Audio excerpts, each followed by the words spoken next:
right to the air horn. Oh, we need some music. Oh, not we got two wrapped up in correcting Cheryl's crazy translation English, of Singlish. united abdomen muscles. So, top story at the moment. Apple reported its Q3 revenue. Q3? What are you talking about? How can we report Q3? Apple made a typo on their own website. Wow. Are they on a different fiscal year? They are on a different fiscal year. It is their Q3. There you go. Thank you for that. So everyone else is reporting Q2 because technically Q2 is January, April, May, June. And now we're getting the April, May, June results. But for Apple, that's their Q3. And it says Apple reports their Q3 revenue as we're in what's called earnings seasons right now, where all of the publicly listed companies are doing their jumping in front of the class to share with the class how well they've done over the past 3 months. And then we can decide if their stock should go up or down. And Apple reports that for the past 3 months, the revenues of $81 billion, up 36% year over since last year, with a net income of 21.7. So that's kind of the profits, and which is up from 11 billion last year. Wow, so they've doubled their profits since last year. Services sales of 17 billion. Wow, up from 13 billion last year, and iPhone sales of 39 billion, revenue up 36% to a new June quarter record. Services revenues, that's certainly something they're starting to focus on, is more of the services, because we're starting to max out on the hardware sales side of things to some extent, because with each new iPhone release, the incremental improvement is diminishing. So there's less and less motive to get the next new device, right? Because between iPhone 1 and 2, there was a substantial improvement, and the diminishing returns. So there's diminishing motive. And so they know that, although with the M1 processors, there's quite a substantial reason to upgrade on all of the laptops. And so they are seeing that. Anyway, related articles to that is that Apple China sales in Q3 were up 58% year over year. America was up 33%. So they can still grow in some markets like China. And Apple warns that supply constraints due to legacy node chip production will be worse in Q4 than in Q3 and will likely affect sales on the iPhone and the iPad, meaning there's a chip shortage and they're going to not have as many iPhones and iPads next quarter. Tyler, yes. Can you give Cal the green button so that he can... Oh, I thought I did the second he walked in. Thank you. Please always remind me of that, everybody, if I fail to do that. Thank you. Mac and iPad sales break quarterly records of Q3, with Mac revenue up 8 billion or 16% year over year. iPad revenue up 12% year over year. So that's their quarter reports. And then Microsoft just did their quarter report. And for them, it's Q4. Not confusing at all, is it? And Google just did their reports, but they're back on Q2 like everybody else. So Microsoft up 21% year over year. And their cloud, which is where they're really focusing their efforts, is up 36% year over year. And then they bought LinkedIn, and LinkedIn revenue is up 46%. And that's why they buy smaller companies, relatively smaller. I mean, LinkedIn is no small chicken, but much smaller than Microsoft. And they need to buy companies that are growing, and lots of them, so they can continue to grow their bottom lines. Because it gets difficult to grow your bottom lines when you're as big as Microsoft and Apple and Google and Amazon and whatnot. And that's why they have to do lots of acquisitions. So, because LinkedIn can still grow 46%, where the bigger you get, the harder it is to maintain that level of double-digit growth. And global chip shortage dampens Microsoft's Q4 Surface revenue. So the chip shortage is already impacting Microsoft, and next quarter for Apple. And then Google reports their quarterly reports, revenue up 62% year over year, which is huge. And their operating income year over year, Google, and then their focus is also their cloud. So it says Google Cloud operating loss is down, and the stock up 2% after hours, because that was a rather strong quarterly earnings report, which I didn't predict here in Tech News Around the World, but I predicted internally, and we had the indicators that led to a rather safe prediction that they were going to beat the market estimates on this quarter, was because the just ad Snapchat had a fantastic quarter, for example, and Snapchat is based on ad revenues. That's how they make their money, and that gave a really strong indication that we were watching a lot of ads in the past 3 months during COVID. And so Google being based on a lot of ads, it was a safe. And Snapchat's significantly strong quarter reports based on ads gives you some indication that people were watching a lot of ads, and Google's all about ads. And so indeed, the numbers just came in, and indeed we did watch a whole lot of Google ads over the past 3 months, and it's up 62% year over year. And that's why it had a nice uptick after their report. YouTube reports $7 billion in Q2 ad revenue, up 84% year over year. And that was also kind of a no-brainer, that we've watched a lot more YouTube than in the past, over the past 3 months. And says that its Shorts feature, which is their new way to compete with TikTok, YouTube Shorts, they're now pushing in. Has anyone else seen? I see it now inside of my YouTube app, where they're promoting their little TikTok competitor of 2-minute little cat videos. And YouTube, yeah, their ad revenue up 84% year over year. Gosh, that's a lot. That's a lot of growth in 1 year for YouTube, because they're already quite mature. They've been around for quite a while. It's not like, It's literally all the little kids that are trapped at home watching the YouTube videos and stuff. It's a lot of that. Yeah. And that's why I said I think people underestimated, because when I saw the Snapchat earnings, I was like, oh, exactly what Chris said. That's a lot of kids stuck on their phones the past 3 months. No, there's something else with YouTube that I've mentioned before. What's up, They're Tim? actually one of the bigger providers of where you can get traditional, whatever you want to call it, television. If you cut the cable cord, rather than getting Hulu, or a lot of people have YouTube TV. Great point. And that wasn't a business for them several years ago. Yeah, right. Great point. That's a great point. By the way, as many people are cutting their. So for many people, they are cutting their expenses, like their cable TV, because YouTube is certainly becoming a viable replacement to that. And indeed, that and the big push, right? This is their big push. The NBA tournament this year. I mean, it was all YouTube. Ken, I don't know if you watched any of that, but it was all YouTube ads, right? YouTube TV ads. They're promoting this like crazy this year. It's probably one of their big growth vehicles.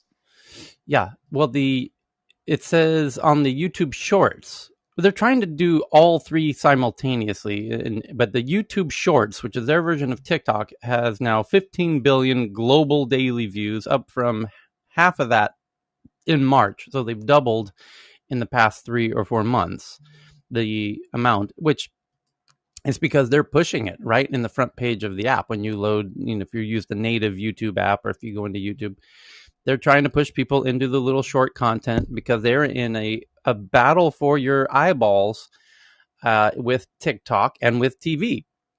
And I've shared the story many times, but when YouTube, the startup that Jason and I were doing back in 2007, 8, 9, 10, we were starting as a search engine. We pivoted into, and we were trying to build a search engine, and Google changed their algorithms to defeat us very handedly. And our investors were Sequoia Capital and Elon Musk, and they were our board members, in fact. And our board member from Sequoia is Roelof Botha, who I cannot speak highly enough about. He's absolutely genius. He's also on the board of Square and a bunch of other fantastic companies. I have to look up. He's having Roloff as a board member and Elon Musk as a board member. They're both from South Africa. They're both friends from early, late childhood. And Roloff was the CFO at PayPal when Elon was the CEO. So they're South Africans, and they were the CEO and CFO at PayPal concurrently. So they're dear friends. And I can tell you, everyone would think, "Oh my God, you had Roloff. I mean, you had Elon Musk as your board member. What was that like?" I was like, honestly, Roloff was the real brain at the table in the board meetings. And Roloff never ceased to impress, both in terms of intellectual, prowess, and just what an incredible professional individual. Always the first to show up hours early, always the last to leave hours after. Did the after dinner after the day of board meetings, and then he would stay. What just an incredible individual, and a real strength at Sequoia on their team. And not a surprise. I mean, but by the way, he was the kind of leading investor in YouTube, and from the beginning. So he was with YouTube quite early, helped the acquisition, the sale to Google.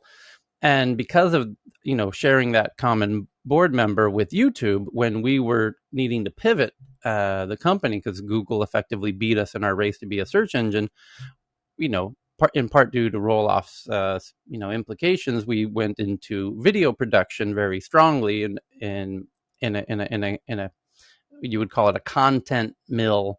We were became YouTube's first, massive video production. We had raised $20 million, and we have the money, and now we've got a huge team. What are we going to do with our resources? Let's start making tons of videos for YouTube, because YouTube was getting bombarded with brands who wanted to promote on YouTube, but they didn't really have a plan for that yet. There was no advertising on YouTube yet at the time, just like Clubhouse no doubt has now, where they've got a ton of brands who want to engage with Clubhouse, but they haven't formally structured that yet.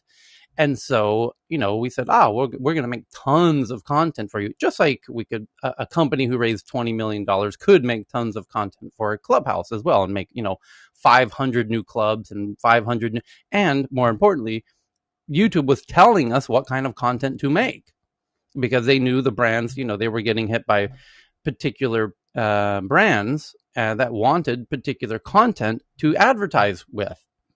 So they said, please make cooking videos, please make, videos about gardening, so we did. And then the ads were easy to put on top. And no doubt you're going to see Clubhouse, when Paul's in the town hall meetings and he's like, what we'd like to see? We would like to see shows about, this or that or that. I was like, well, that might be informed by the fact that there's big brands that are wanting to come in and they're looking for that kind of content. So, anyways, we did do that, and we became YouTube's first paid partner as a beta.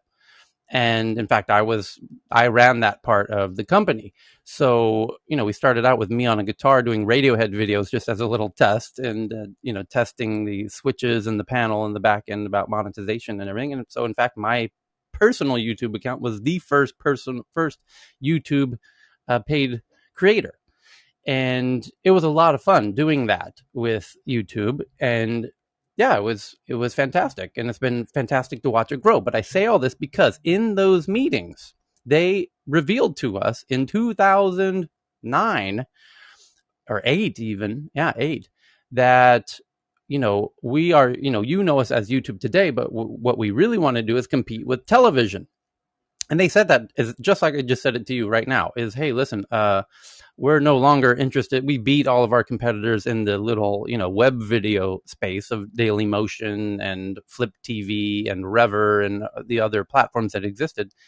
Vimeo, which is now a separate public company, by the way. Your great point, Ken. Vimeo is one that managed to exist somewhat because of their connection to IAC and Barry Diller. So they did manage to survive that era. Pretty much everyone else got wiped out during that time, and including Vio, Dimitri Shapiro, who went over to Google to run their Google Circles, their social media platform that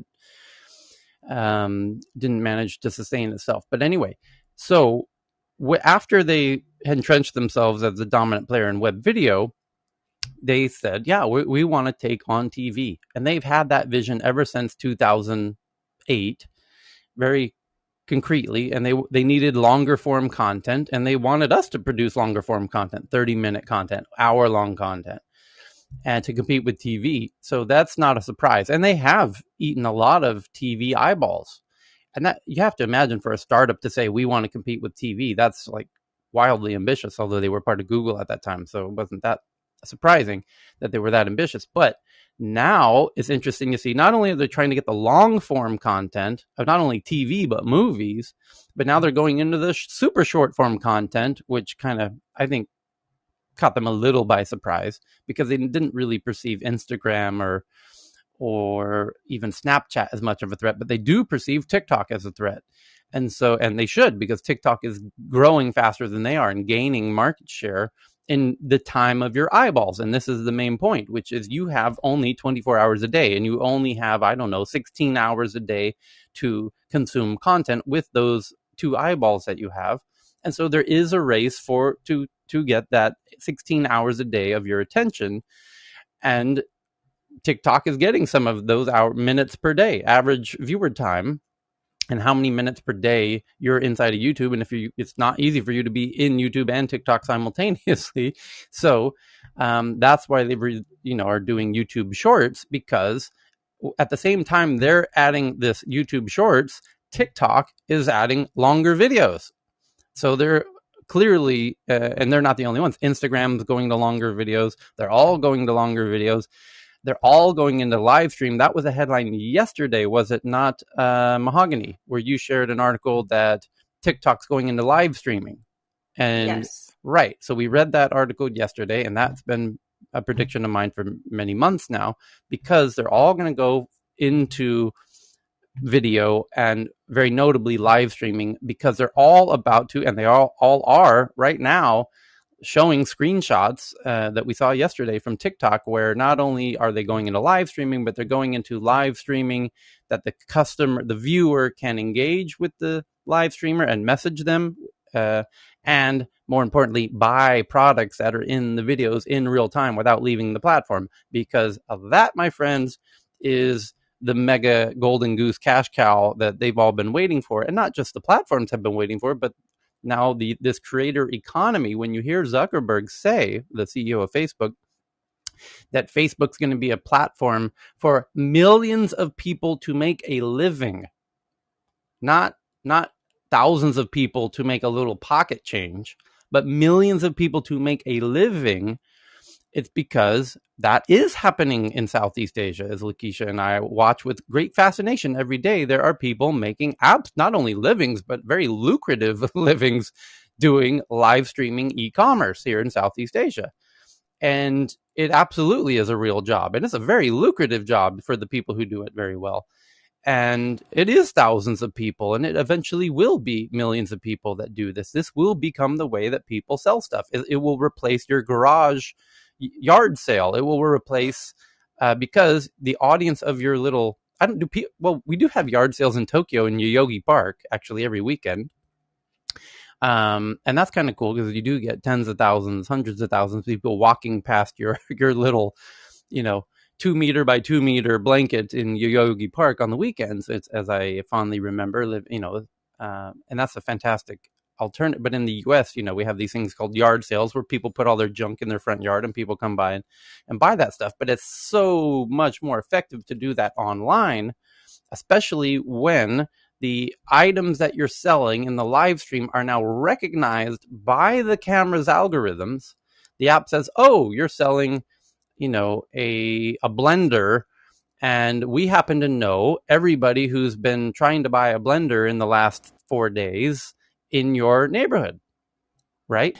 So Yeah. Tyler, as you know, like yard sales in the U.S. is usually people are cleaning out their house. They're Right. not necessarily Price conscious, right? business. But I was just thinking, when you mentioned that, what this could actually replace is flea markets, because people Totally. who sell stuff at flea markets, Yeah. that's a regular, routine, recurring Correct. business. Yeah, but it's not just, that's a great point, Ken. It's And by the way, the Japanese Tokyo Park thing I was referring to is much more like a flea market because it's there every week. It's just that it's free. You don't have to pay to be a seller there. And you're right. It's going to replace all of it. Because here's why. Because the web platforms know, Google knows, Facebook knows if you're in the market to buy a blender, right? Because you've done a search for a blender on some platform, on some website, and they have a cookie of that, and they know you're in the market for a blender. So what if, let's say Jay is on a live stream and he's trying to sell a blender in his live stream? Well, wouldn't it be smart if the app could see, due to machine learning, he's holding up a blender for sale and sends out a notification to everybody in the app or the platform who had done a search for a blender. And now you're getting a notification that, hey, somebody's selling a blender for, right now live in this live stream. And you can imagine the impact that that's going to have is now it would be stupid for you to go sell your blender in front of your house to the 10 people walking by when the platform's helping you connect with the 500 people in your delivery area who are specifically looking for a blender. So this is just to emphasize the power of the data is a totally unfair advantage and a benefit to everybody involved, because Jay is going to get much more money for his blender than he would have to the 10 people walking in front of his house on Saturday.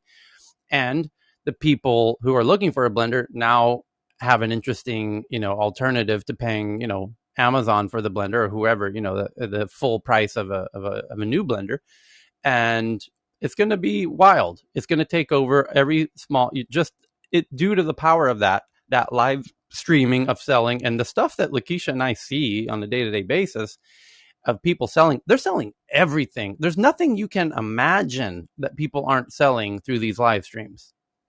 And it's a lot of fruits. It's a lot of makeup. It's a lot of clothes. It's a lot of everything. And then people do follow when they see somebody who sells good stuff at good prices, they follow them just like you follow people on Twitter, on Facebook, whatever. And not a coincidence, Spotify 24 hours ago just announced their new kind of notification system where you're going to get notified of new podcast episodes that come out and new artist releases. And no doubt all of those content creators on Spotify's platform are also going to be selling stuff. Metallica is going to now be an e-commerce shop on their Metallica Spotify page, and they're going to sell the thousands of t-shirts that they produce over the years. And it's an e-commerce shop, and then you'll likely not only be able to buy all of their merchandise, but their upcoming real concert ticket sales, their virtual concert ticket sales, their VR concert ticket sales, where they set up a 360 cameras inside of their rehearsal space, which every notable band has a warehouse where they rehearse in, and they're going to rig it up with cameras.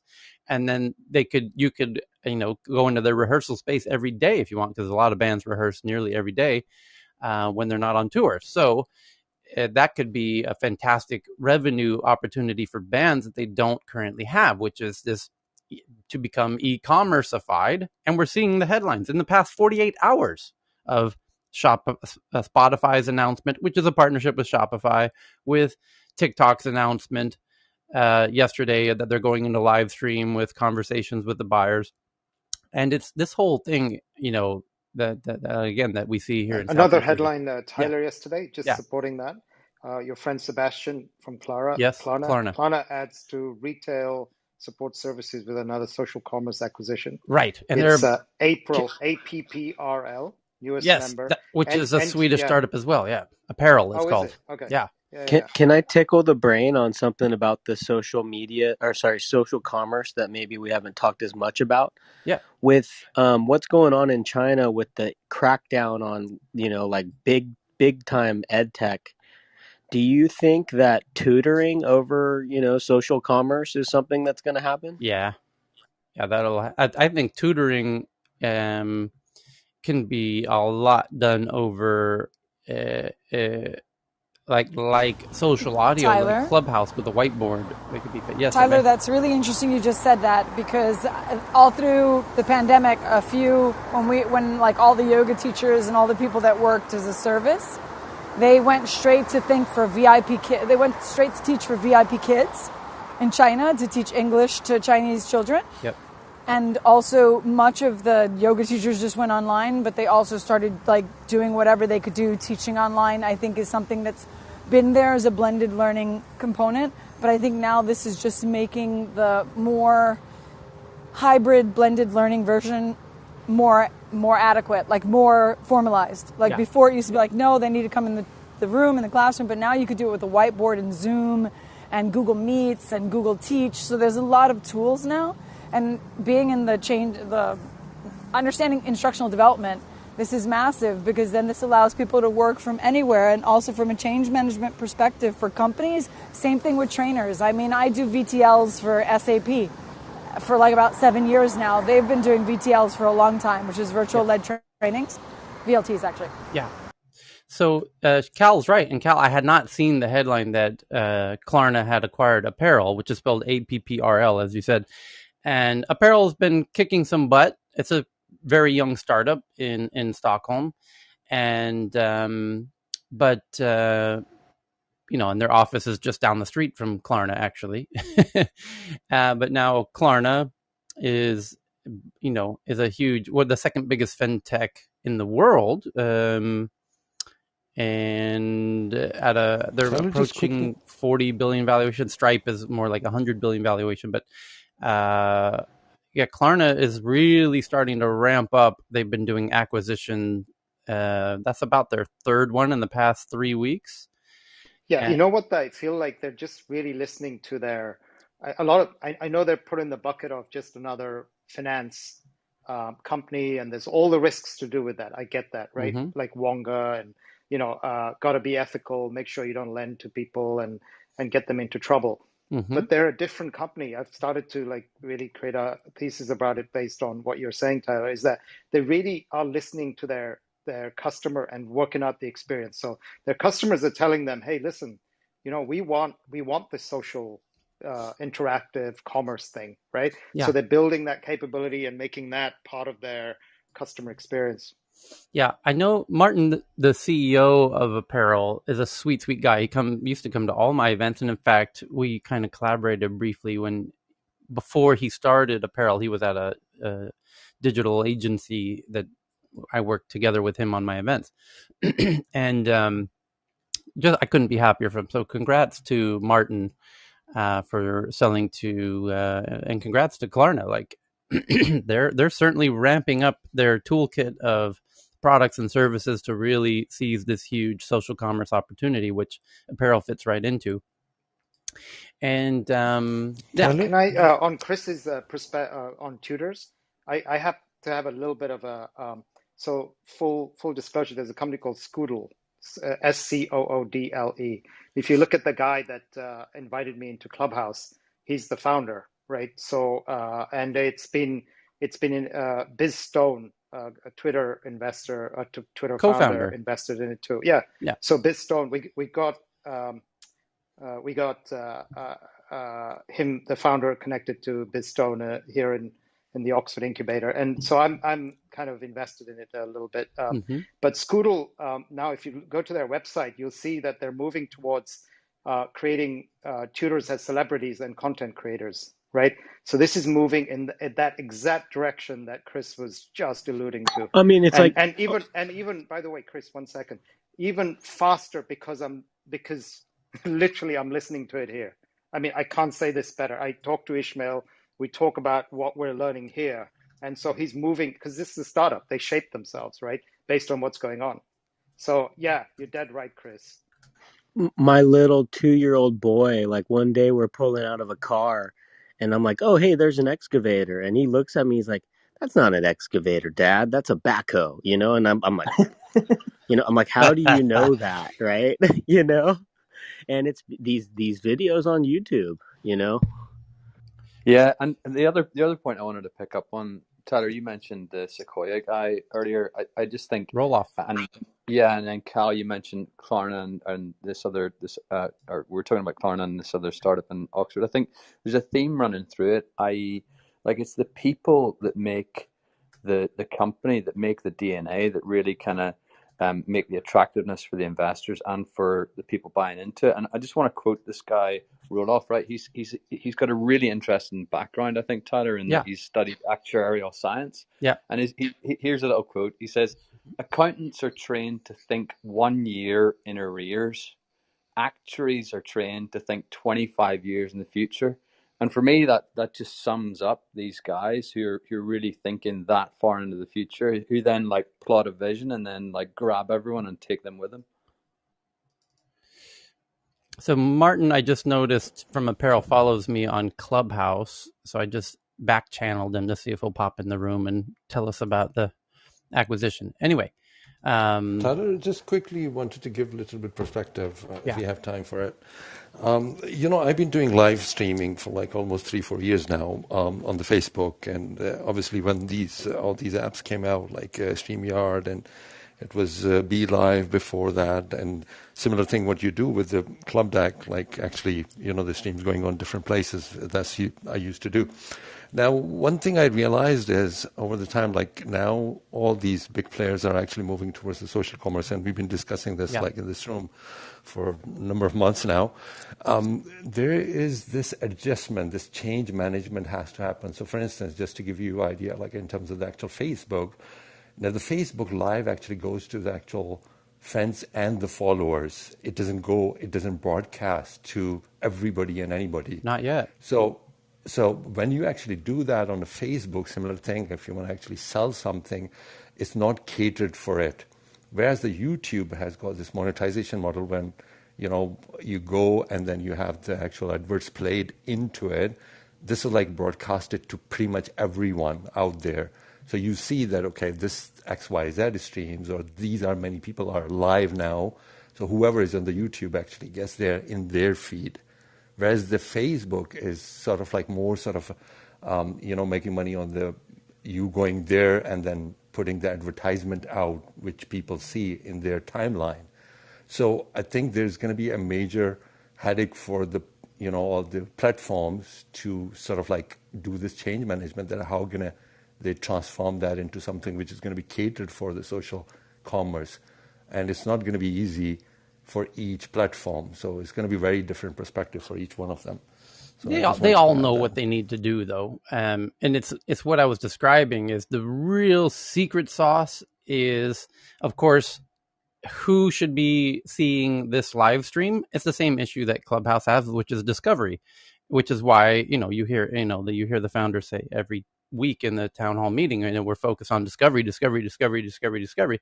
discovery is the key thing that will determine who wins the race. And it's why TikTok is eating some of YouTube's eyeball share, because they have the best discovery algorithm. They give you the best next piece of content to watch, which keeps you in the app. It's a race to see who can give you the most compelling thing to see, which keeps you in the app.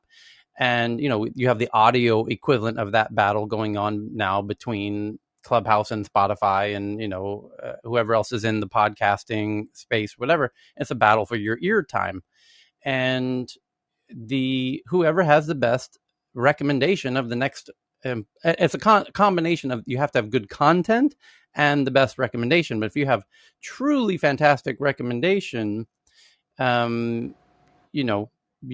person will stay there. And but you do need, you could have the best discovery system in the world, but if you don't have good content to show them, then of course you're screwed. But assuming you build up a minimum viable amount of content, then it comes down to who has the best discovery algorithms. And so they know that. And so it applies today with the photos battle between Instagram and Snapchat, and then it applies in the video race between TikTok and YouTube. They will all start crossing over each other and become omni, content in terms of photo. Although I don't think YouTube will do photos, but short form video, call it 1 minute, 2 minute videos, longer form videos, which is sort of the classic 6, 7, 8, 9, 10 minute videos, the 30-minute TV episodic stuff, the longer form, movie 90-minute format, and everything in between. And then, of course, the live streams. With the live streams is not brand new to them, certainly not to YouTube, certainly not to Facebook, certainly not to Instagram is more relatively new, and TikTok it's just starting. But they need to then, and this is where it gets crazy. They have to build their image recognition systems so that they can tell what the products are in the videos and in the photos in real time. They've got that. They got to train it to get really good to recognize that Cheryl, that, who was it? Jay's trying to sell a blender. And what model blender is that he's holding up in that thing? And maybe they'll use a combination of the audio and the image because they can hear Jay explain in terms of audio what kind of blender it is. And that's going to be even additional important context to determine the discoverability, because as soon as we realize, okay, this is Jay, he's in this location, he's live streaming. Okay, what is his potential delivery area? And as Lakeisha says, she gets live stream videos from Australia, Singapore. So, they're going quite large regionally at the moment. As this expands over the next 10 years, that those regions will condense, because you don't necessarily need to know people selling stuff in another country when somebody, in your own country is selling it. But for the time being, the regions are quite large because this is still quite nascent technology. And so when that whoever is able to unlock the image recognition and audio and getting the context around the products that are being sold in these live streams in real time is going to make $1 trillion. That's going to become $1 trillion company. Because Hey, Tyler, yeah, wouldn't you need to know for regions, though, because of either VAT taxes or sales taxes, right, depending on what jurisdiction we're talking about? Yeah, that's what I mean is right now they're going beyond, borders. And I think over time, because once you get 100,000 live streams or 1 million live streams happening simultaneously, which we will get to, unquestionably, that then you don't need to know about the live streams that are happening in other countries, because you're going to have so many to choose from. It's that content. Remember, I was talking about that you have to have a minimum viable amount of content to power the discovery. Once you build the discovery engine, that's great, but you also you need an appropriate amount of content for people to discover. And right now there isn't enough, and that's why they're sending her videos, live stream videos from Australia and Singapore.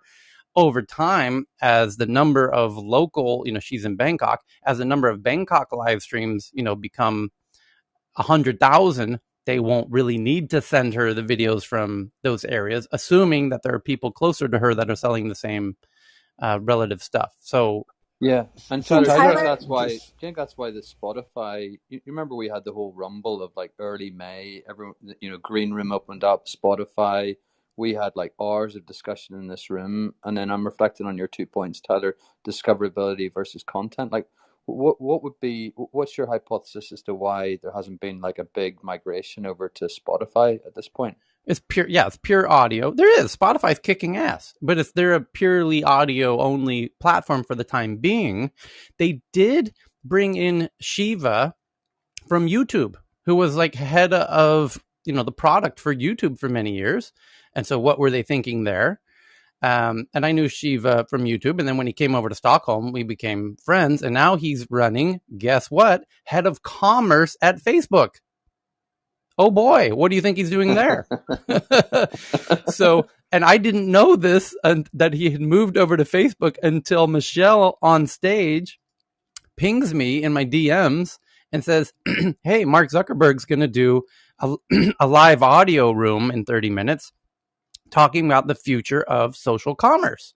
I'm like, oh, great. And she sends a screenshot of the room, because it's just him and 2 other people on stage. And one of them's Shiva. And I'm like, what the hell is Shiva doing on stage with Mark Zuckerberg? She's like, oh, he's our head of commerce now. I'm like, oh, shit. Wow. Oh, by the way, in between Spotify and Facebook, he did a short stint at WeWork as the head of product for WeWork, because he was building out this whole platform of digital products that WeWork was going to get into before they kind of, cratered, so to speak, economically. So, kind of Tyler, I wanted to IPO, actually wanted to exactly specific point, like on the discovery point of view. So Facebook is very well placed in terms of the actual geographics. So they've been doing it for like last 3-4 years now in terms of the actual advertisements. Oh, hey, Karam, hold that thought. Michelle, Yeah. you remember Shiva said he had to go on vacation. No doubt. Martin joined the room. Fantastic. But remember, Michelle and I were chatting in the DMs with Shiva after his live audio room with Mark Zuckerberg and said, hey, we do this thing in Clubhouse. Why don't you join us in Clubhouse? And he says, I'm going on vacation next week, but it sounds interesting. So we need to follow up with him and invite him. That would be very cool. That'd be fantastic. Sorry to interrupt you, Karam, but my buddy Martin from Apparel just jumped in the room, which was just in the headlines today. So, Martin, please raise your hand if you can. Oh, there you go. And let's welcome Martin from Apparel, which was one of our headlines that Cal shared about 30 minutes ago. So, Martin, we were just talking about the future of shopping and commerce and what we call social commerce, and how all the platforms are now racing each other because they realized it's no longer about getting likes and clicks and hearts and followers. It's about selling products, socially. And so it was a very pleasant surprise to see that our friend Sebastian and the team at Klarna decided to bring you into the fold over there. So first of all, just congratulations to you, my friend. And but well done. Yeah. So good morning. Thanks so much, Tyler. I know it's morning time in Stockholm for you, but tell us what's on your mind. It's such a huge, fantastic new space of social commerce, and anything that you'd like to share. Just love to give you the floor to hear your thoughts. Yeah, sure. Thanks, Tyler. And yeah, I was a bit late on your DM here. I took the liberty of sleeping out a little bit. There was a lot of work of the last months. But yeah, no, I mean, I think we're super excited about joining Klarna.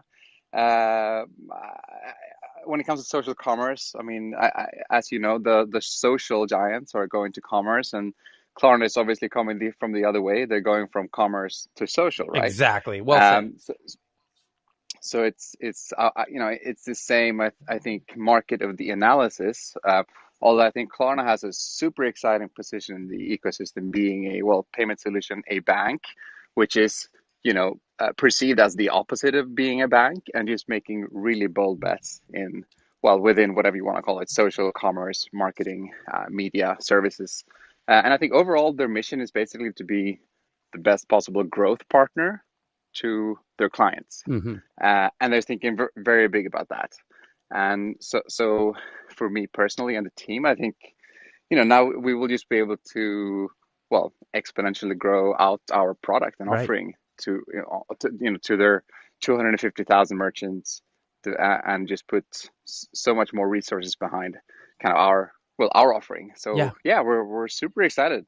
Yeah, as you should be. It's fantastic. I put a huge smile on my face. I can imagine the smile you had on your face when you finalized that. And I guess you're going to keep the brand though, I guess, of Apparel and going forward, or how's that going to work, you think?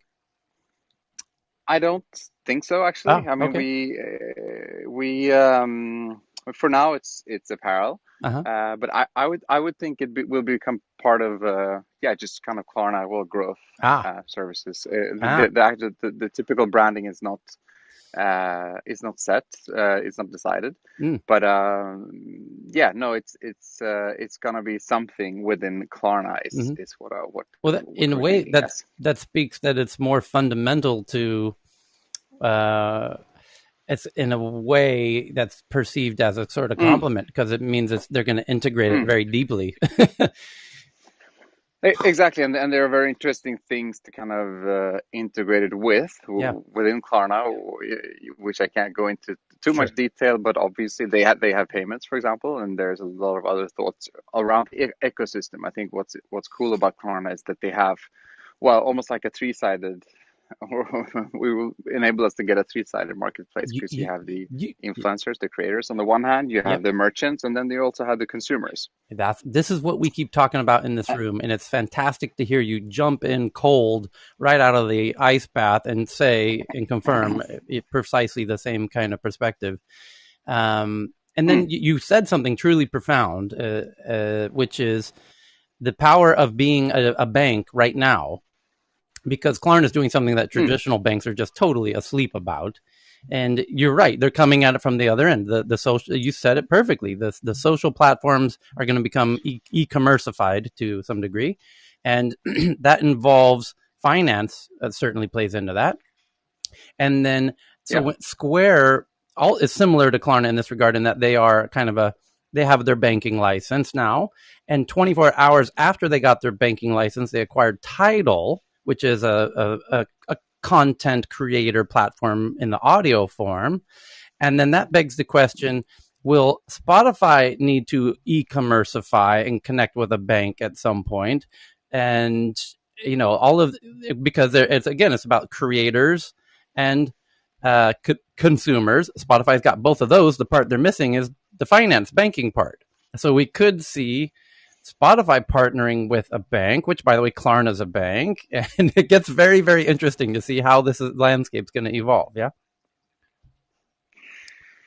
Yeah, I mean, for me, that's obviously a huge question. I've no idea if Spotify is like intending to be a bank or partner up, but obviously fintech, everything fintech has kind of grown even more than Right. other things Right. digital. I think in Yeah. the past year, so adding that component will be a natural part, I think, as Yep. everything goes more digital into e-commerce for sure. Yeah.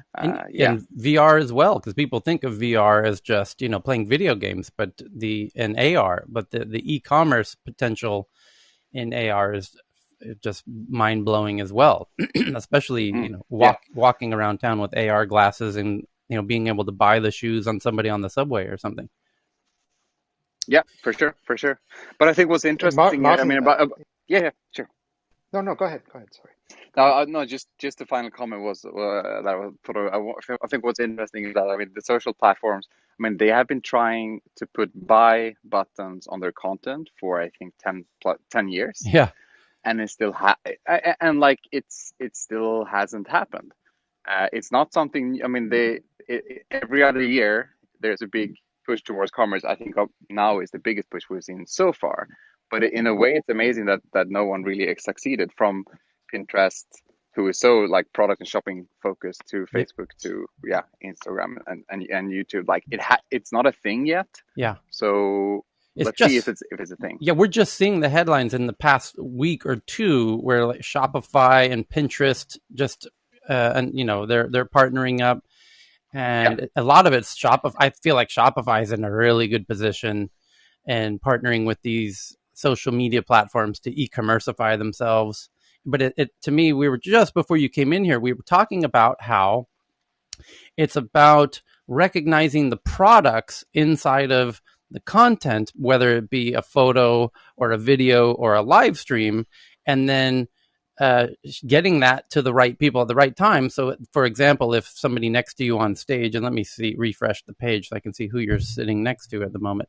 So if Aaron next to you is live streaming, his shoes, then ideally the algorithms will be able to detect which shoes those are, and they ideally know who's been searching for those shoes, and they can they know everyone within his delivery area who might want his shoes, and be able to recommend, hey, you might want to see this live stream right now, this guy's selling his shoes. And hopefully that live stream becomes a video after the fact, and they can just say, this guy's selling the shoes you were looking for right now. And it's going to become wild and truly, I think, quite disruptive to traditional brick and mortar stores, when the amount of e-commerce that's exploding as a result of, just like health tech, like our friend at Johannes at Cree, like med tech and e-commerce are just really exploding post COVID. Yeah.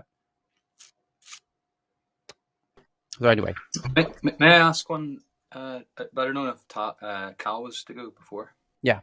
Oh no, I was just no, Martin, congratulations. I was just gonna say that as soon as we shared the headline on here,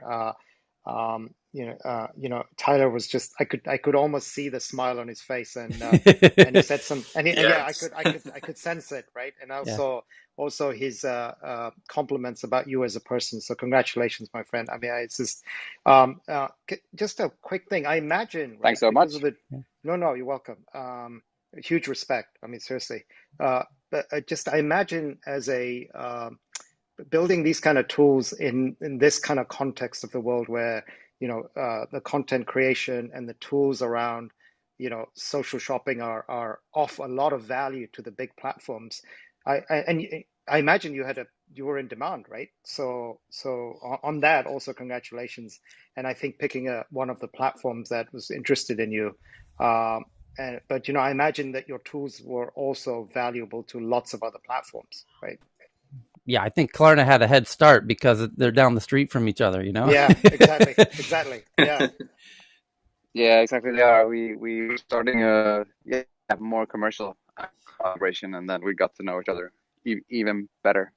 Well, it's And because yeah, I mean, you, you started to develop a brand that Swedes know. People in Scandinavia started to know apparel, so it was like, of course, Klarna got to know it before.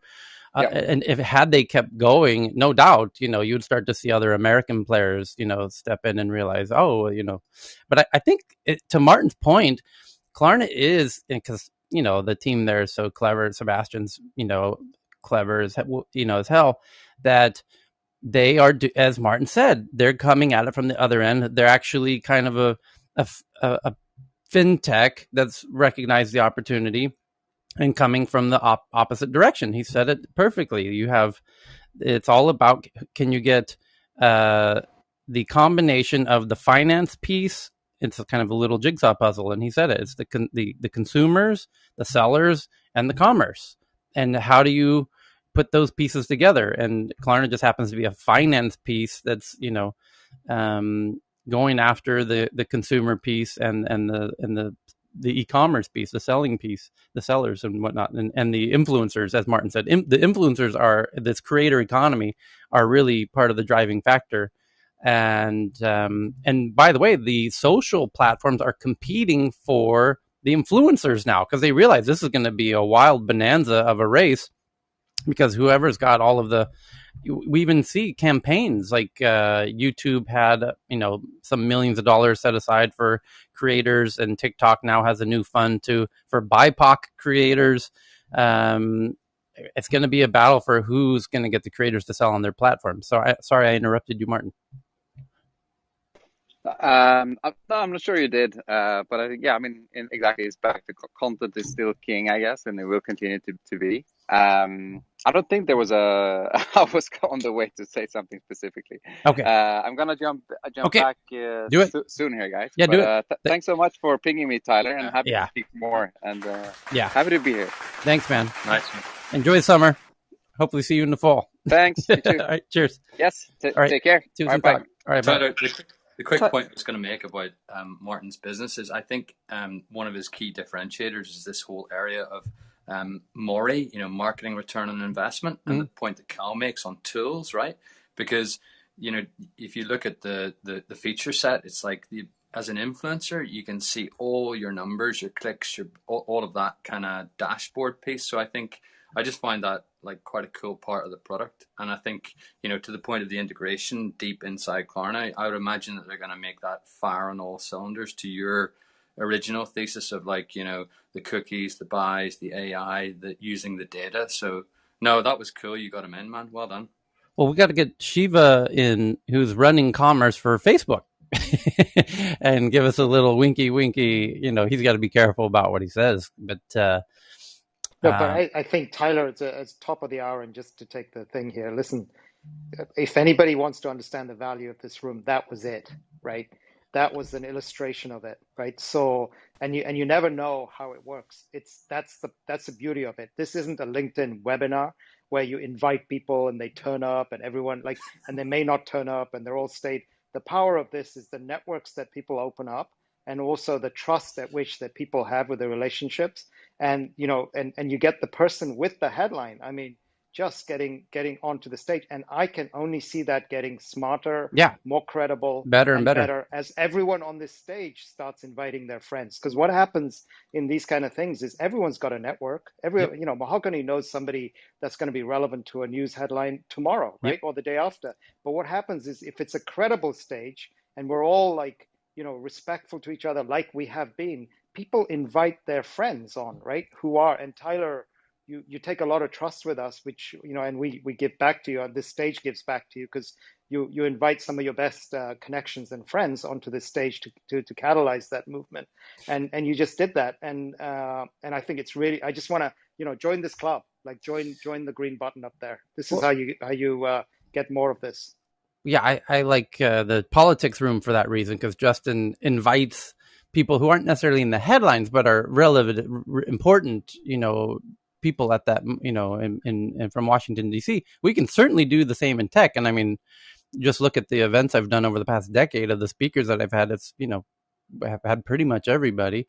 Um, and we could invite them into Clubhouse, but some of the names are so big that we would almost want to make an event out of it.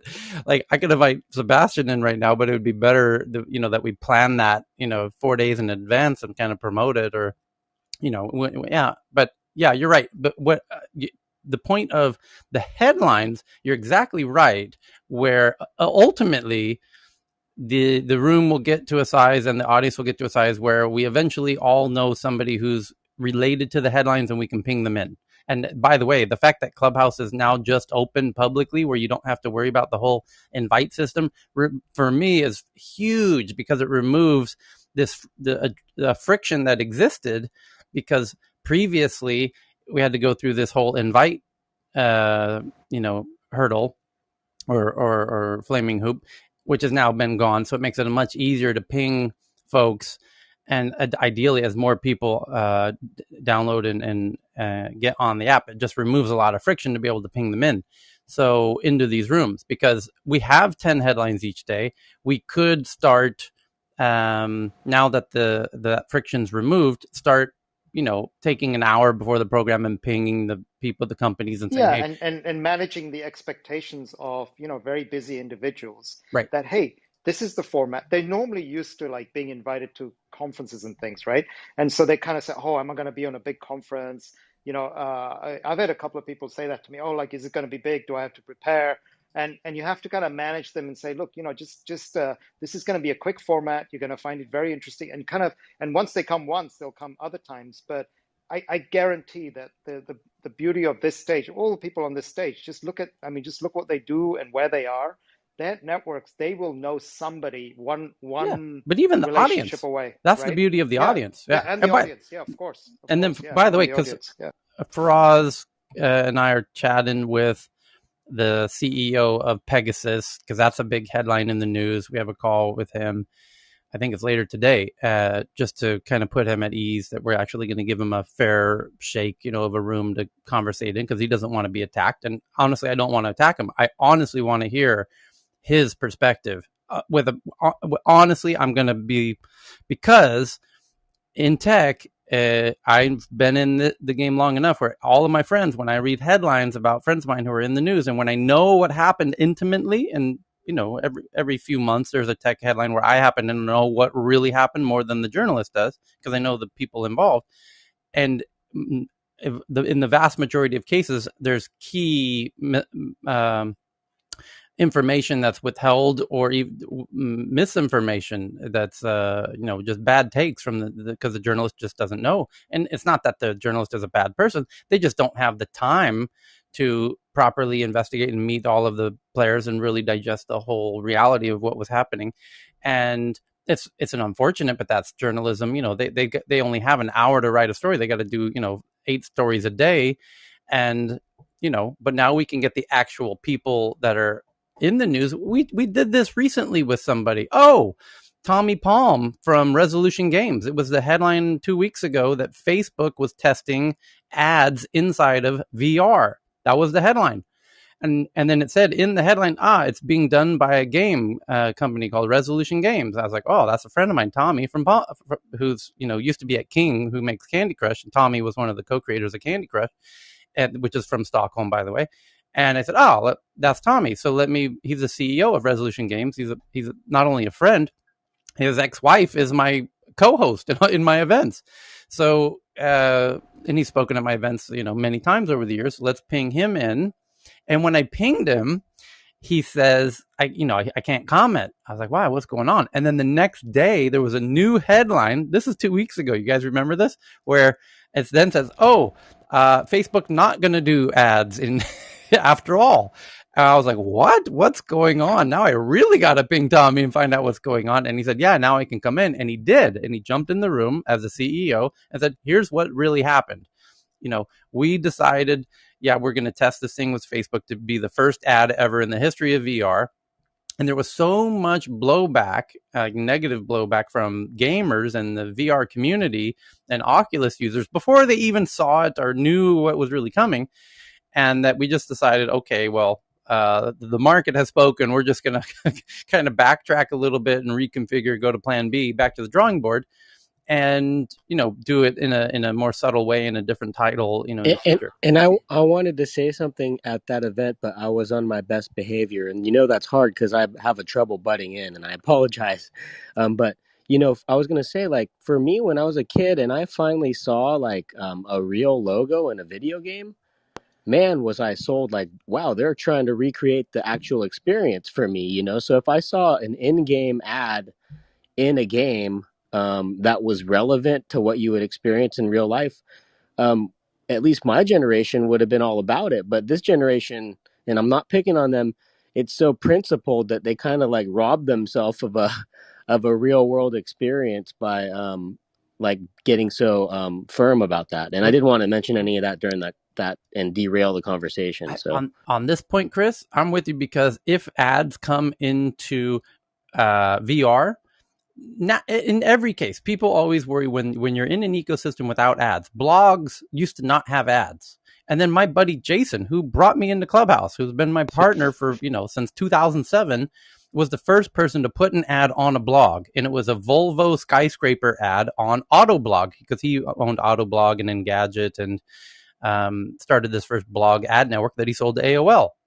But he businessized, he kind of, not e-commercified, but he, what's the word? Commercified blogs by putting an ad on blogs. And boy, did people go berserk when he put an ad on a blog, because people like Clubhouse now doesn't really have ads. If people start putting ads into Clubhouse, some people will freak out. But by the way, YouTube used to not have ads, and then they did. Blogs used to not have ads, and then they did. VR currently doesn't have ads. It will, guaranteed, because when it does, looking back at blogs, look at what blogs have become due to the monetization of blogs. Should we go back to removing all money out of blogs completely? Hell no. Should we remove all the videos out of all of YouTube and go back to, cat videos? Hell no. Should we, VR today is, no ads. But if we put ads in VR, the headsets could be free. They could give away all of the headsets to everybody, because they're going to make the money back from the ads. And then you've got, the entire world on VR. And then you ask VR people, well, do you want you and your 10 friends, on VR, or do you want the whole world on VR? And they're like, I think they're going to actually, even though it's against their own instincts, they actually net 10 years from now are going to realize that ads are probably a very good thing for the VR ecosystem. And same with mobile apps and everything else. So, and I think same will probably apply to Clubhouse. But I think the way that ads might happen in Clubhouse is the same as it happens in Spotify, which is before you go into a room, you click on a room to enter a room, and there's a 10-second ad that says this room, sponsored by whatever. It's just a 10-second audio ad as you enter the room. So, I mean, big whoop, but that little 10-second ad going into a room could fundamentally change the economics of social audio. Yeah. And that's where the discovery, I'm sorry. Question. Did you all realize that on the hallway, in the middle of your hallway, there's this upcoming events that recommend events? Yes. So I think they can easily change this to be sponsored events. Well, it could also just be an ad. Yeah. And by the way, you're going to have yeah. And to who asked about mentoring or something in Clubhouse, because they're already doing that with the English language room. You're seeing the beginnings of that, and you're going to start seeing learn math rooms and all kinds. I think that's Chinese room, advanced Chinese room, Mandarin room. Yeah. I want to ask a question regarding ad. So don't you all find annoying that if you see ads that's not related to you or you have no interest in, doesn't that turn you off? Of course, but that's right? just it's annoying, right? Yeah, but that's a short-term problem. That's going away very soon. Good to know. On mobile, not exactly, and on iOS, it's not going to go away. Well, yeah, It's just going to be it's just going to be contextual. right. So Yeah. everyone who's on the Android and everyone who wants relevant ads probably needs to go on Android. I find the Cookie Twitter gate. quite annoying too, to be honest. All those feeds I'm totally not interested in. Yeah. Okay. So, Hey, Twitter does Tyler, this not is have a Andre. very good algorithm. This is why. yeah. Actually, this whole point of discoverability that Tyler mentioned, I think it's like one of the reasons why Google can win in this, live stream shopping game. Because like for me, when I do advertising on different platforms, whether it's on TikTok, whether it's on LinkedIn or Google or Facebook, like the return on ad spend that I get from Google is just so much better than the return on ad spend from any other platform because of all the data that Google has regarding the purchase intent, which you guys also talked about, right? Like with discoverability, like even on Facebook, even if you have like all the content creators, people are going to Facebook and they're going to Instagram, not really with the intent to actually purchase something. Like if you're lucky and if they are, searching for something, or if the way that you surf Facebook changes and like you actually have a reason to search for something that's on there to purchase it, like then yeah, that discoverability can be improved. But like really the best platform for purchase intent right now is still Google. So I think that gives like a huge advantage to YouTube live stream shopping, or like shorts live stream shopping or whatever.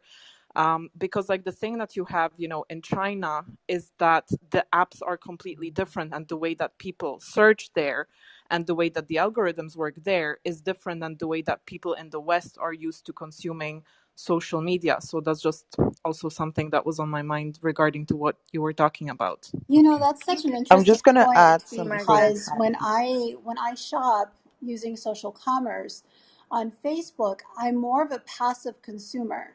So I rarely go to Exactly. Facebook to look for something specifically, but the algorithm somehow knows me well enough to to show me products that would fit interests that I have. So that's one piece of it. And then the second piece I would share is that I think there has to be a balance between discoverability and saturation. So, meaning that if hundreds of thousands of people are now going to be selling things, I think that the algorithm has to be smart enough not to oversaturate someone's feed. So to date, and just as a bit of context, I packed 5 weeks ago to take a 3-day weekend, and I'm still in the fishing village on the Gulf of Thailand. And so I've had to buy some things, and including this morning, I bought a dress, a pair of shorts, a blouse, and one other thing I don't remember. But through social commerce using Line, the app that we use a lot in Thailand. But what I will say is that I did not. I went directly to my merchants that I had built trust and rapport with over the past year plus, and those were the people that I went to. So I wasn't necessarily actively searching, but I went back to the people that I knew. So yes, I think that discoverability is important. I think that saturation points, will also be something that needs to be considered as this rolls out. Okay.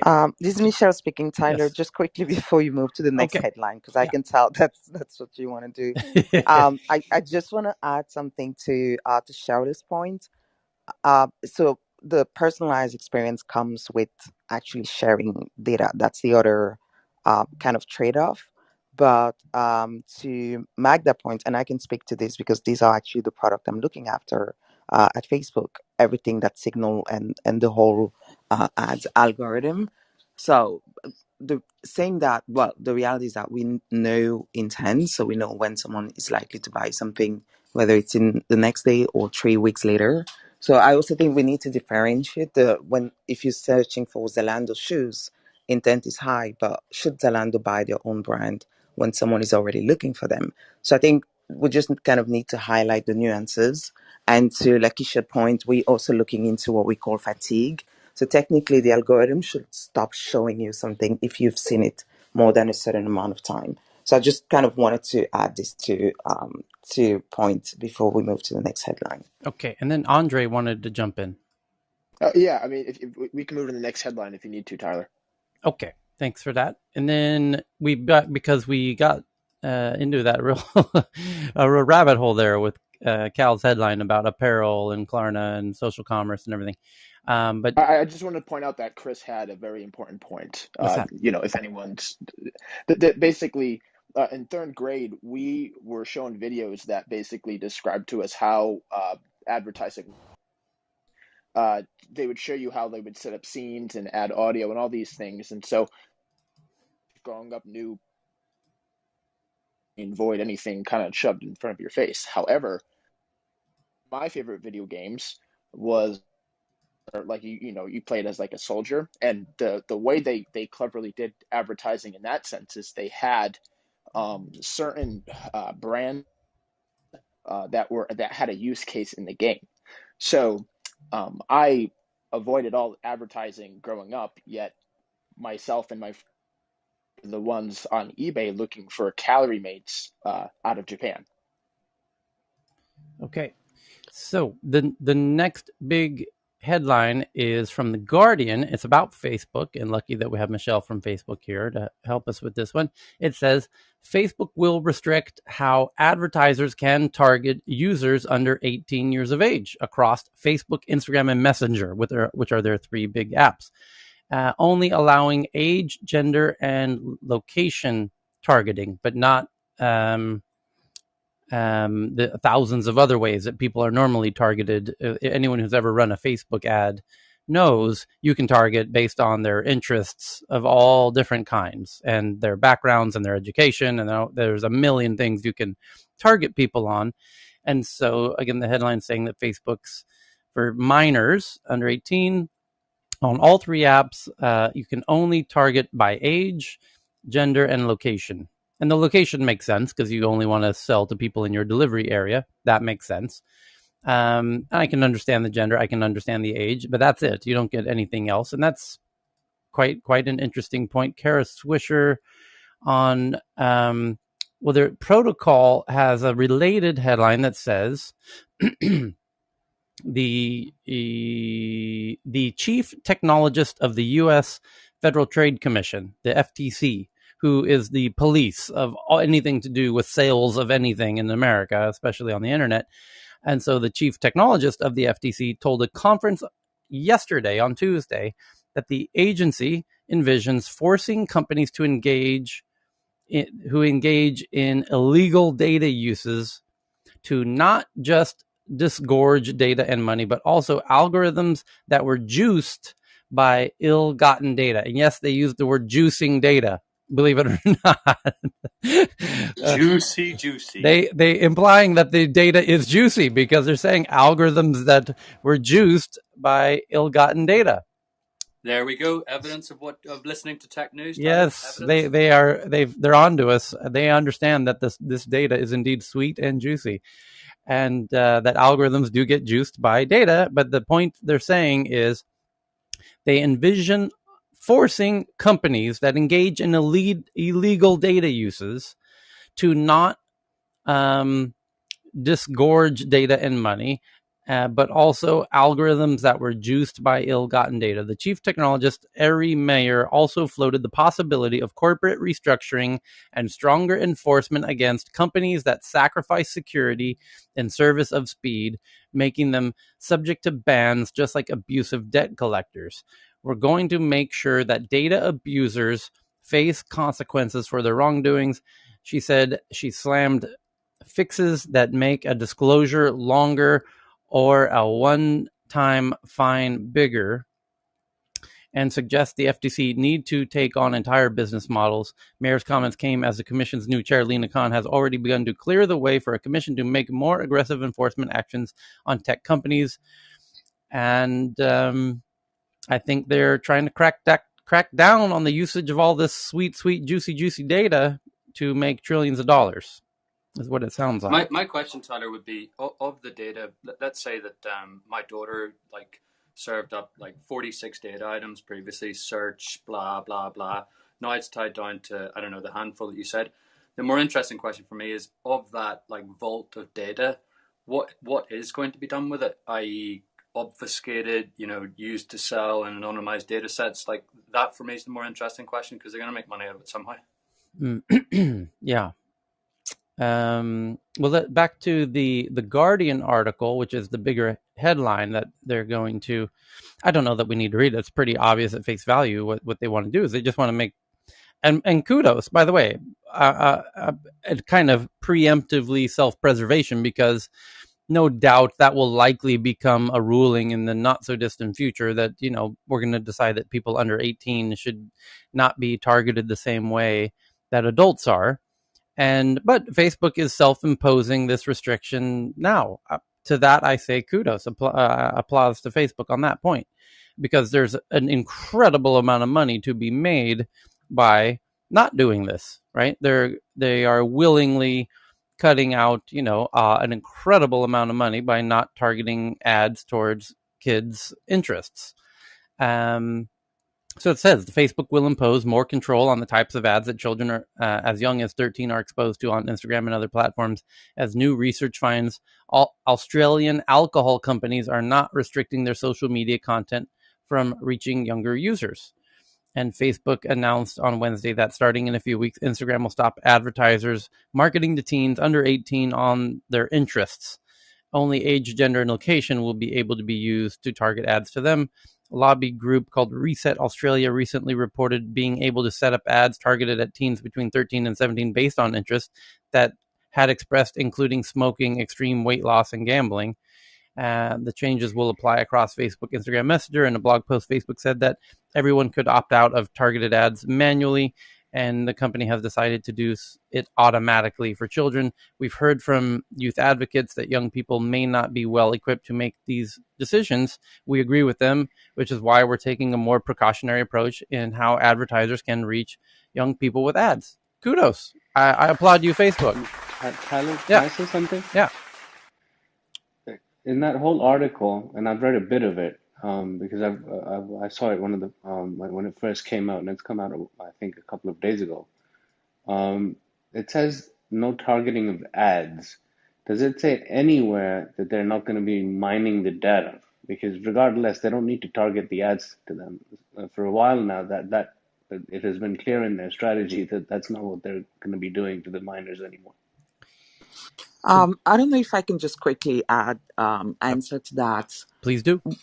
I'm not sure what you imply by not mining the data for us, given they are on the platform. Do you mean leveraging it or just? Leveraging it, and so I know you might not be able to answer a lot of the stuff that I'm about to bring up, but leveraging it in terms of, for example, political campaigning, leveraging it, for example, in terms of Cambridge Analytica, leveraging it, for example, in terms of use cases for the metaverse, leveraging it, for example, use cases for. I mean, there's a thousand things I can bring up. The Oculus, leveraging it, for example, for 100,000 other cases. Yeah, Everything I think the that they're on to article now. actually answers that question. I think it speaks to the entire ads ecosystem, and political campaigns also are ad, which is extremely regulated on the platform, by the way. Now, when it comes to Oculus use cases, I can't speak to that, but the intention is really to not expose them to everything that's ad related and give them privacy first, not as a default. So, And Michelle, I Faraz's point is understand. that, Faraz, I think, because you're echoing the question I had, which was, while we agree that the So, but insights and the can targeting. I just say one sentence, brother, and then I'll hand over right there. Cheers. Thanks a lot, mate. So, Michelle, I don't want to rumble on this topic too long, but the point that I'm trying to make is the part of political campaigning and all of that was part of their policy to begin with, regardless of the ad targeting for ages. But Cambridge Analytica and similar things did happen, so that doesn't change. None of that has changed, and they don't need to make a statement to that effect because I might that just the maybe want to clarify that. I don't know if maybe you haven't been reading up on it, but since Cambridge Analytica, which, by the way, obviously we can't deep dive too much on this topic because it's probably going to take too much time. But since Cambridge Yeah. Analytica, a lot of things have changed actually when it comes to political ads. So I would maybe share a few articles directly to your DM on Twitter so you can maybe read up on that. And it's not like, and the whole story I of might be Cambridge misinformed. Analytica I might be is, misinformed, sure. yeah, the whole story of Cambridge Analytica is that this is something that happened on 2014 where a researcher had access to an open API. So Facebook technically never allowed that use case, you know. So it's kind of a bit more complex, but the intent was never to let them leverage it for political. So since then, that sector has been heavily regulated, and political ads, you need to share your ID and etc. So it's a lot more guarded than it seems to be. So when it comes to the youth, yeah, the idea is to reduce exposure as much as Okay, so possible let me just on ask you one ads. last question. Let me just ask you one last question. And no, I'm not some form of, for example, major coder, or even according to the definition of being able to qualify as a techie as understanding what HTTPS means. I don't even know that, but I might know a little bit here, and forgive me if I don't. If I make an application based on Facebook, do I get access to data of the underlying people that would be using that application if it were minors? You don't have access. And by the way, we don't sell data. Companies can use it when they advertise, and it doesn't leave our ecosystem, if that makes sense. You can leverage it to get a better return on investment on your new user Okay, so point acquisition, made. but you don't go to. I mean, we wouldn't sell data. Obviously, it's not a good business model. Otherwise, we wouldn't be alive anymore.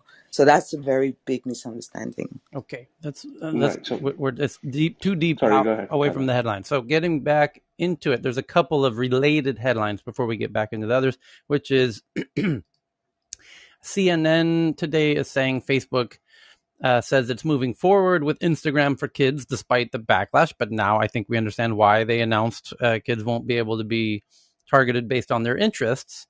Because I was thinking, wow, this is really self regulating of them to do this. But with this headline coming out about them moving forward with Instagram for kids, and it says Facebook on Tuesday reaffirmed its intention to build an Instagram for kids under 13, despite pressure from lawmakers to back down. But now I think the other headline that we read previously, that they're not going to allow people under 18 to be targeted by their interests, makes more sense, because it's you certainly don't want kids being targeted for their interests, because they aren't able to police their own interests, essentially. And then also related, Instagram makes under 16 year old accounts private by default. And again, smart, that we don't want, strangers being able to engage with people under 16 years of age as well. And yeah, interesting all of this how these all fit of this together. long term all of this long term makes so much sense because the it's just about onboarding them on the platform, letting them live there for a few years without being targeted, and Right. then when they come of age, then they become viable customers, which is a very smart long term strategy, I agree. coming from Facebook. I The agree. circus model. Circuit. I never thought of it that way. Chris just dropped a thought bomb, which is in Las Vegas, there's a lot of casinos, 100 casinos of all different types. And one of them has this very childish theme called Circus Circus, because if you're a parent in Las Vegas, um, well, the kids are going to convince you to go to Circus Circus because they've got playgrounds and all of Oh, these. dude, my parents would give me $20 in quarters, and oh my I god. have a very vivid memory of myself doing that at Circus Circus with my parents when we went to Las Vegas, and so the kids end up at Circus Circus if you're parents, but you're also exposed to casinos, and it kind of is, Chris is implying that they get you in there as a kid, you're Well, I mean, I mean, you're playing like mezzanine games for prizes and like trying to win ticket. It's Dave and Buster's, but you're like 5 years old and your brain can't process it. Yeah, Yeah. I always felt the arcades did me a favor. The what do you call it, the skee ball and those kinds of things, or playing games that imply a bit of risk, for reward, for to win a stuffed animal and all. That's kind of interesting point. So there's a couple of other related articles about the live shopping and all of that. There's a startup in called LOLO, spelled ELO, a startup that is India's fastest growing creator-led live social gaming platform. And social gaming is, like Roblox or Minecraft. And what's starting to happen, if I understand this correctly, because it says creator-led live social gaming platform, I don't know for sure, but the idea that Roblox is the user, and Minecraft as well, the users are creating the spaces that the people are playing in.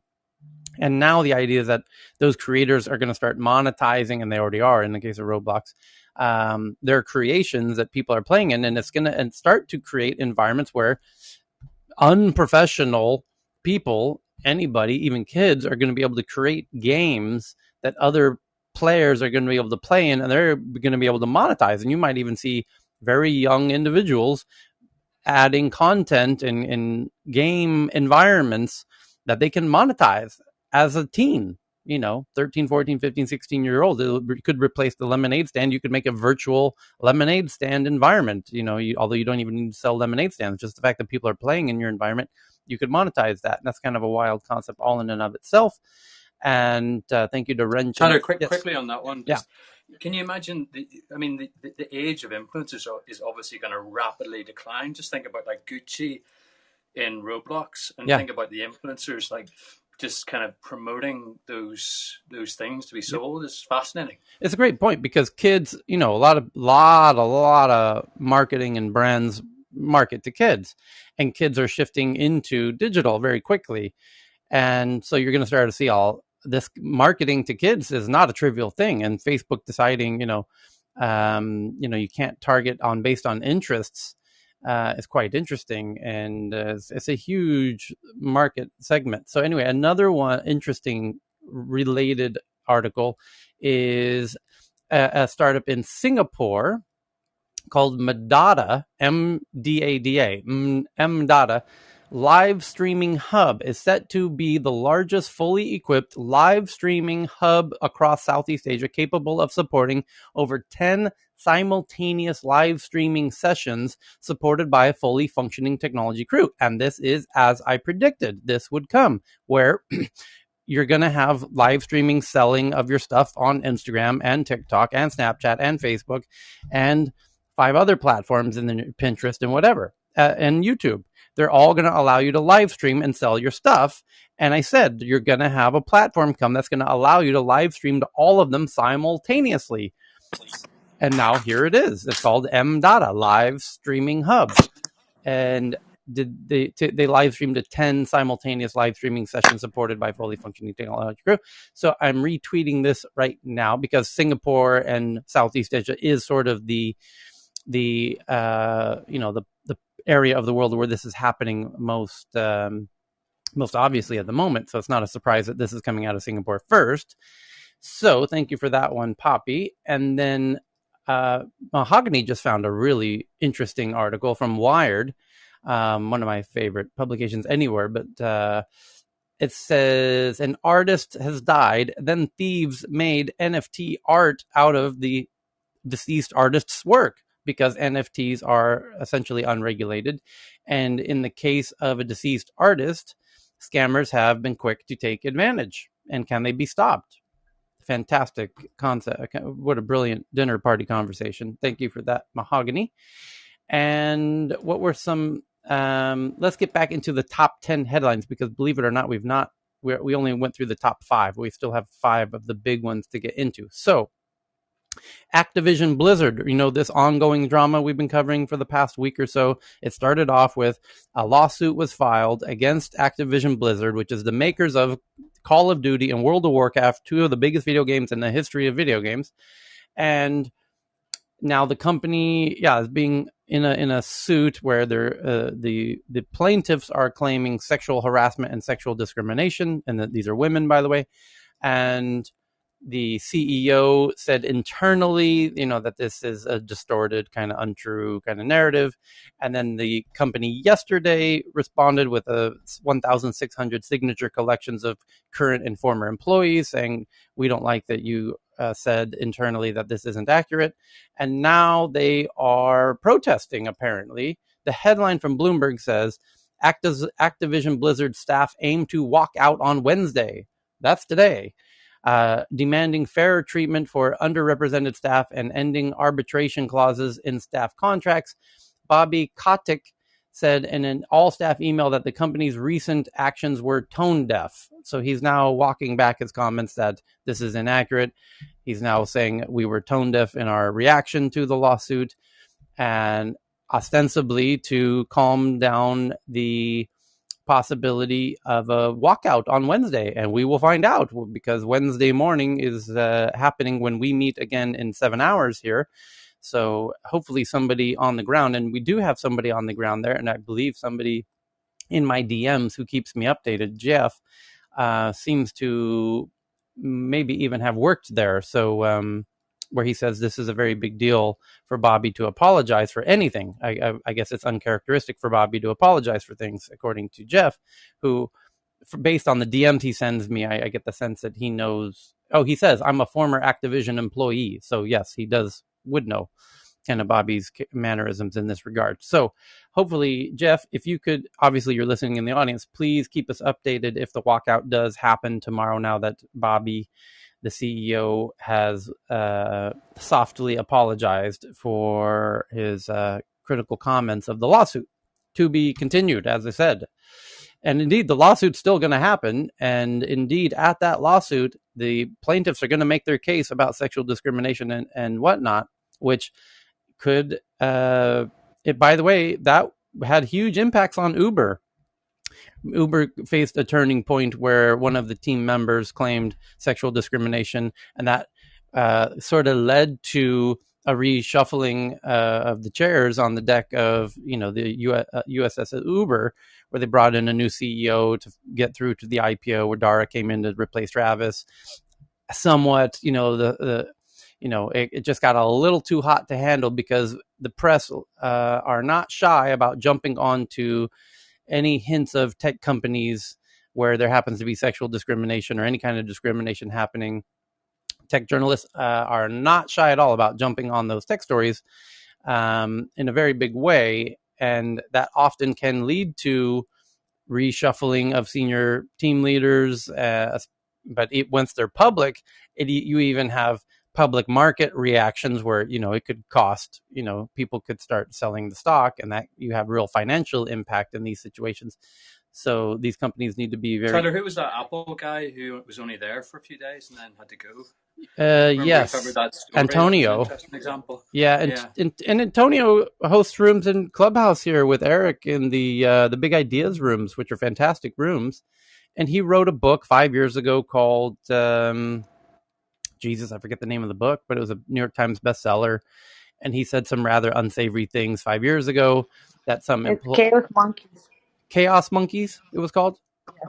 Chaos Monkeys. It's a really good book, actually, for people who have never been in advertising. I have to say, it's very accurate in terms of what it describes. It's exactly how it's been. So interesting book to read. Yeah, but that's a whole other drama that we watched unfold on a day-by-day basis, and which still kind of continues today. This whole battle of the Apple employees going back to work or not, and due to the new kind of uptick in Delta virus, and on and on and on. Anyway, so the next big article is that in the new iPad OS 15 beta, Apple makes its controversial Safari redesign optional, letting users choose a more conventional tab layout or the new upgraded version. Twitter hires the team that built Brief, a subscription-based news summary app founded by former Google employees. The app will wind down July 31st, but it appears they're bringing it into Twitter. And Twitter continues to buy subscription related things like what's their version of Substack? I forget what they call it. Somebody remind me. I forget what it's called, but Review. Thank you. Which is the ability, just like Substack got really, really hot lately, where Substack allows journalists to leave their publications where they're paid as a salaried employee to go independent and autonomous and work for themselves, be their own boss, and do journalism under their own name, under their own brand on Substack, and get users and get paid. And that was clearly starting to work, and it forced Medium, which even sort of predated Substack, which was run by Evan Williams, the co-founder of Twitter, and even the creator Blogger even before that. So he's got a long legacy in that space, as pivoting Medium to be more like Substack. And then Twitter bought a sort of competitor to Substack. And then Facebook is launching a competitor to Substack, because it's now a battle because if they're left unchallenged, Substack would suck up all of the journalistic talent onto Substack. And, people didn't want to see that go down without a fight. So Twitter jumped into that mix, and Facebook and a lot of other people want to jump into that race and put horses in that race. And now Twitter also getting into it says Twitter's recent acquisition spree continues today, as the company announced it has acqui-hired the team from news aggregator and summary app called Brief. The startup from former Google engineers launched last year to offer subscription-based news summary app that aimed to tackle many of the problems with today's news cycle, including information overload, burnout, media bias, and algorithms that promoted engagement over news accuracy. Twitter declined to share the deal terms, but indeed, news has a lot of problems, and even helping people digest what's really going on, and helping people, undo fake news, because news has gotten so gamified that it's a bit broken. And that's why we do tech news around the world. And that this is our approach to addressing these issues. And this startup called Brief, they just make a daily one paragraph update of what they feel are the most important news, and try and give it to you as straight as possible in a paragraph or two. And we go 5 steps further. We're kind of going Tyler. to the other extreme. Yes, go ahead. Yeah, an interesting trio is the review and now this brief, along with another Twitter acquisition, which is Scroll. Have you heard anything about Scroll lately? Because it has an interesting model of wanting to become basically the Netflix of media house media. So, and a subscription to make past paywall and ad-free Right. reading of premium written content. Right. Well, here's kind of the issue. Here's a little hint as to what's going on behind the scenes, which is all of the top publications, New York Times, Wall Street Journal, Bloomberg, you name it, they're all becoming paywalled. And that's hurting Twitter, because when you read the tweets and the articles are paywalled, it neutralizes one of Twitter's key value propositions, which is, sharing links about news of what's going on. And so they're going to try and figure out a way around that. And they might create their own subscription news summary, which is that startup we just announced just now, Brief. But as you said, other subscription opportunities, because just like Netflix competes with Disney Plus and HBO and all of these other streaming video platforms, and just like Spotify competes with Apple Music and Tidal and the other audio streaming platforms, you're gonna have a battle for news subscription, and Apple's in that with Apple News, where you subscribe to Apple News and you get access to all that. And Twitter, I think, understands they want to experiment in that, and they probably should. And it doesn't mean it'll be the absolute, core to their business model necessarily, but they need to at least experiment in that game, have a horse in that race. Well, hopefully they'll figure out the same model as just micropayments, or like the small payments that we do, microtransactions on mobile. And instead of having big subscription, and with the payments processing now being so developed that you'll be able to do you'll be able to just buy access to individual articles, because that is, I think, the biggest pain point that people still see today, that they have to pay for the whole subscription instead of just getting access on a article basis, which would be brilliant. But that's kind of what Scroll is. Yeah, Scroll. If I remember, Nicholas, because Scroll is you pay bundling $5. Yeah, you pay $5 a month, and then you get access to a whole bunch of different paywalled publishers. Right. Correct. Right. Yeah. So, which is very clever, and they kind of share your money across the subscription platforms, and I think it's brilliant. But Maria, what you just said, I was chomping at the bit to say what you just said, which is, why don't they just let you buy per article? And of course, that is, to me, the ultimate solution. It's like, here's a great article, you clearly like it, here's the first paragraph, pay 1 penny to read the rest of the article, which of course people would pay. I mean, that would be huge. That is the solution. The friction is the fees that enable that are more than the penny that you're paying to have access to the article. But isn't this backwards? Because it's like saying we should go back from Spotify to iTunes and pay by tune. I think it's different though, because in a sense, it's a different type of content, that you have to. I think you consume it differently than music in the background that you want to have continuously, whether at a time. Access to content you have to read and focus on. This is why I think it's a bit different, because you cannot really predict how often you're going to be reading articles that come from one publication and have thousands of authors, whereas with music and some streaming content that can run in the background, it's a bit of easier, lower entry barrier, I think. So, but you can have both. We've already tried the subscription model, right? Like on the higher scale, New York Times, all of those, and I don't know if that works so well, so they maybe can try the alternative. Yep. So a few big headlines before we get into all the very fun tweets, which is what everyone's anxiously waiting for. Facebook is recalling 4 million foam rims from Oculus Quest 2 after reports of irritation. Quest 2 goes on sale again August 24th with improved 128 gigabyte base storage. That's quite a bit of storage. Valora, a mobile-first digital crypto wallet built on the open-source blockchain network called Celo, raises $20 million from Andreessen Horowitz, who just are going all in on crypto. AMD did their quarter report, and their revenue is up 99% over the year, as there's a chip shortage, and so anyone making chips is going to be printing money. Computing and graphics revenue up 65% over the year. Enterprise embedded and semi-custom revenue up 183% year over year. And indeed, the enterprise chips is where the money's at at this moment in time. And Clubhouse global installs from July 21 to 25 are up 17% from previous 5 days after moving from invite only to general availability. That's Wired jumping in with that one.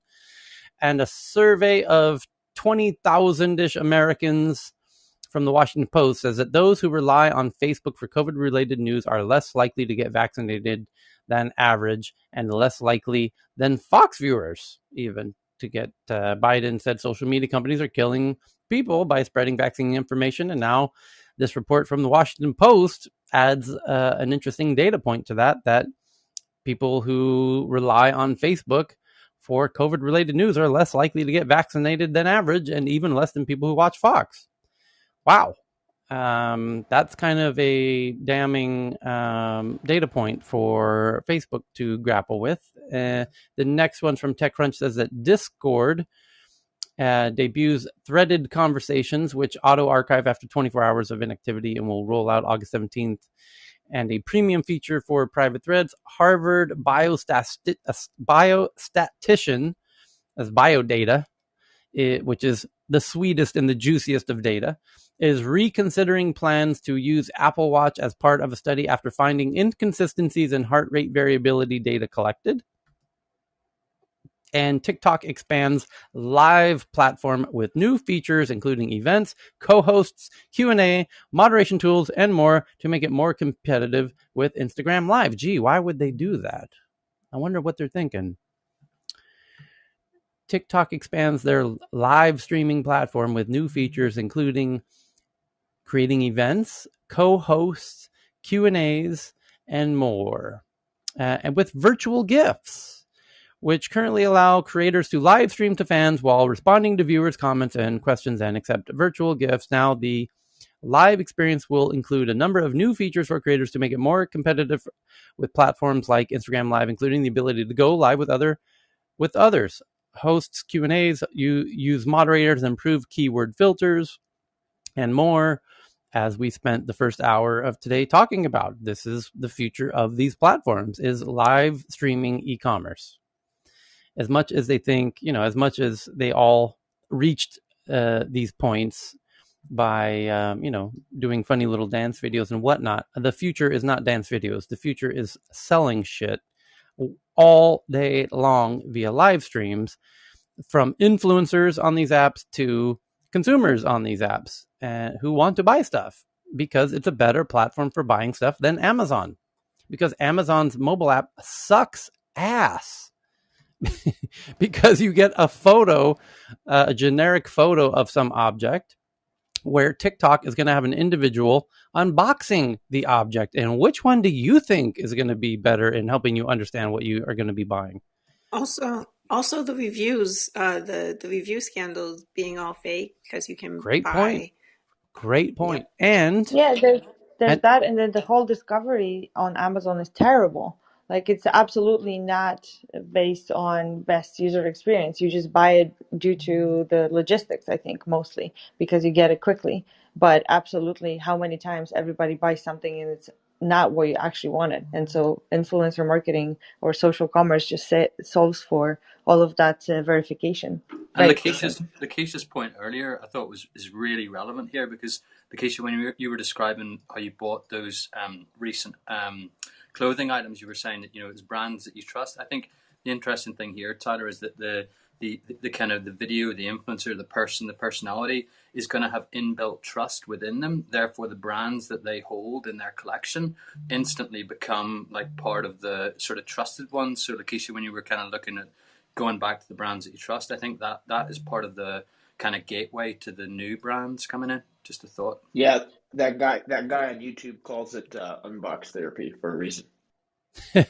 but you can imagine, in the live streaming context, the ability to chat with the host, and say, can you please, put that object, on your wrist, and what color is the bottom, and turn it this way, and push this button, and what happens, and you get really to understand the product that you want to buy in a way that just is unimaginable on Amazon today.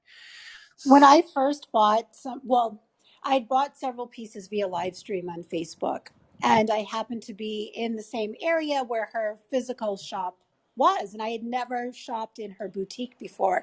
And I was fangirling when I stepped in, because we had interacted so much that I felt like I knew her.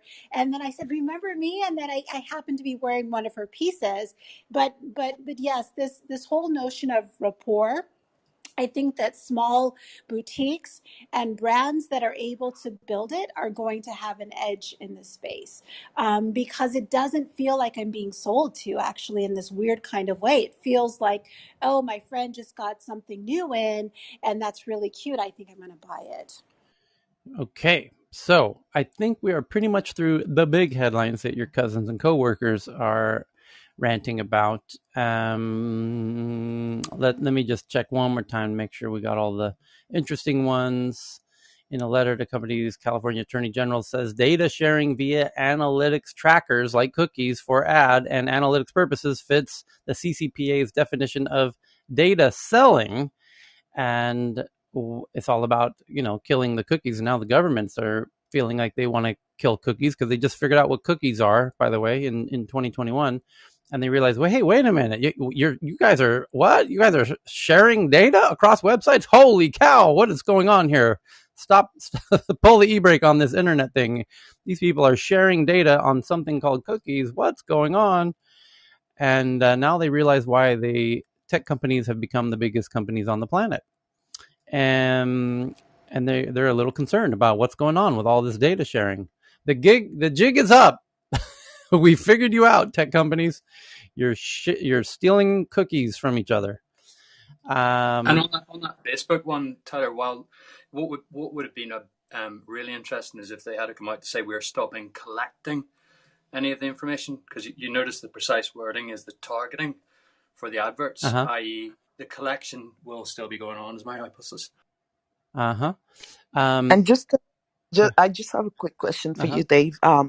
What do you think would be the viable alternative for those business models? Like, assuming, I'm just curious now. Assuming what Facebook is doing is so spot on about, they see it's not just Apple and Google kind of data, stopping sharing, the cookie ecosystem, which Facebook probably benefited from most of all, or made the most of more than anybody. And it's not just Google and Apple who are now kind of raising the walls on their walled gardens by kind of hoarding, the data.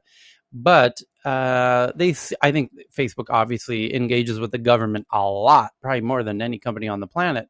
And they see that how the politicians are starting to become familiar with how this whole tech world works in terms of data, and they don't like it, and they feel like it's a bit surprising, all the data that's happening. And that means that the traditional advertising models are going to kind of calcify and crystallize a bit and become less fluid. And that means, okay, we see where your eyes are focused, where the ball's going. So it's not just Apple and Google kind of raising their walled gardens. It's also the upcoming regulations that Facebook is intelligently pre-anticipating. And that's why you see this, hey, we're going into the metaverse. We are a metaverse company. We are done with that whole ad world, that lake is going to dry up. Let's get our boat out of that ad network lake and put it into the metaverse new ocean.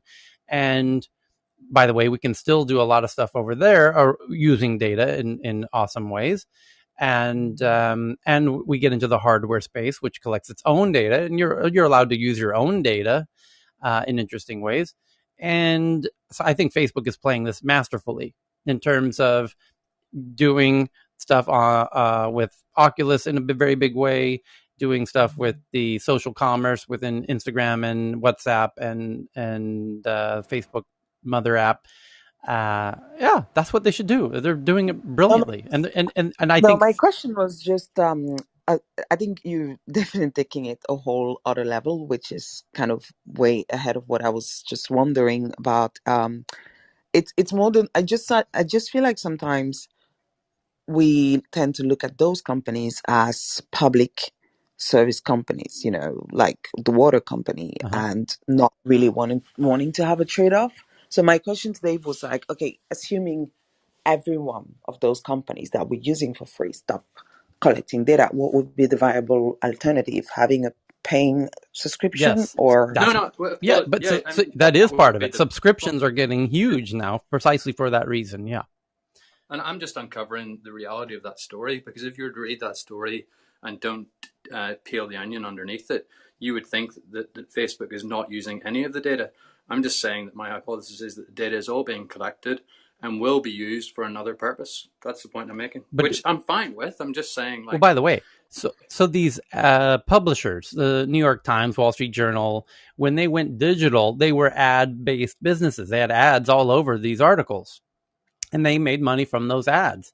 And now those ads used to be intelligent, so to speak, or personalized or optimized or whatever you want to call it.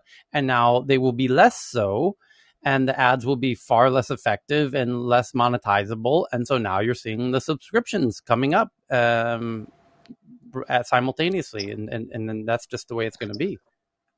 Well, I also just think that's definitely a viable option. And obviously, I'm not speaking out for Facebook here, but again, I believe people are more likely to pay €10. That's my own assumption for Netflix or Spotify, as opposed to €10 for TikTok. I would not personally pay for certain access to certain content up to €12. I don't feel that's a good use of No, from a value they're gonna perspective. No. e-commerceify. So in TikTok's case, they're going to just go big into e-commerce and Snapchat, and which both of those were based on ads, and now they're going to be based on e-commerce, and they're going to likely go big into the e-commerce is huge. It's bigger than the ad space. It's going to be tremendous. So I think everyone's going to be fine, and even it's a painful transition, but they're going to be glad they did it. Anyway, so we now have gone through the biggest art. LinkedIn did their quarter report. Instagram now supports 60-second videos on Reels, up from 30 seconds to better rival TikTok, and continues the race into e-commerce. A look at the Taylor.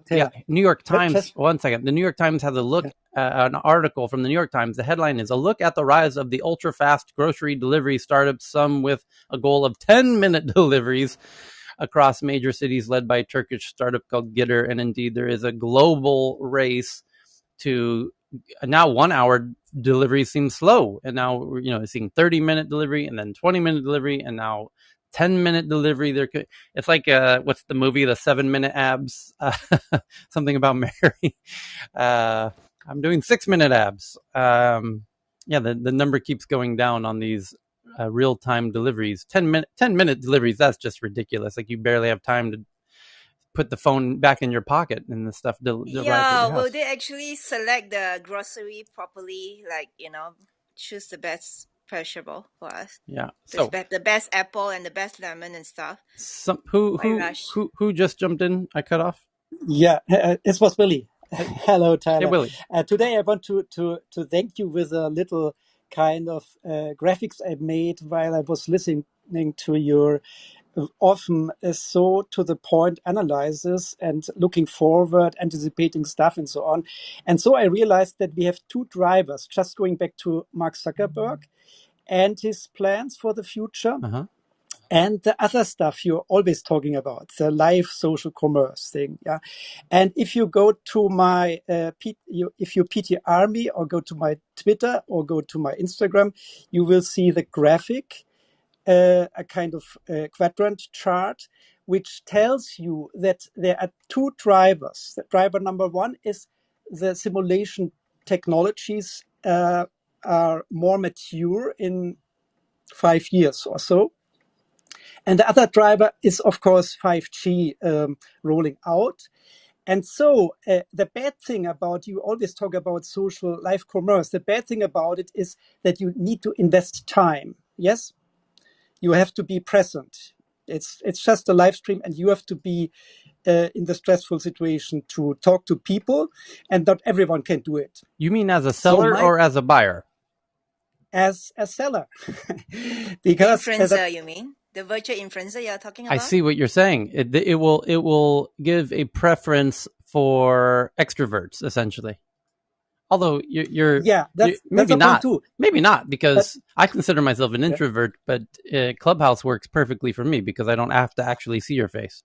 So live streaming is kind of the same. And now the thing is, you are living on Clubhouse, so you're investing really a lot of lifetime in it, and many obviously do it. So the disadvantage of all this synchronous media is because they are not stored, and we have talked about it also, whether it makes sense to have a feature to listen later and so on. But what I'm talking about is the next trillion business inspired by your talk. And if you go to the graphics, it's as I said, it's on my Twitter stream.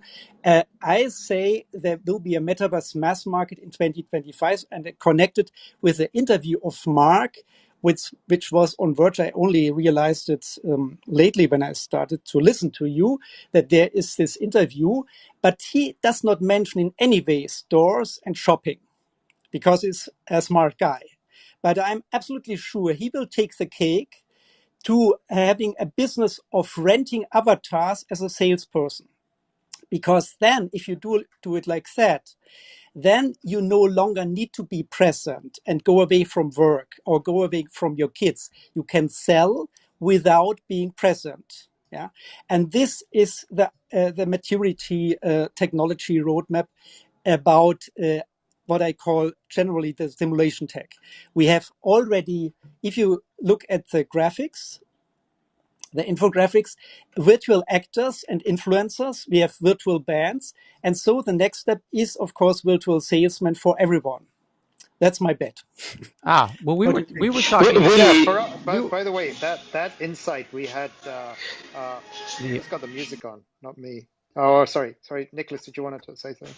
Yeah, Willie, do you have a Twitter handle that you could connect to your Clubhouse profile? Because I can't click Yeah, anything me to too. look at the Oh, whole picture. well, then it's maybe it was broken when I changed my profile photo. I don't know.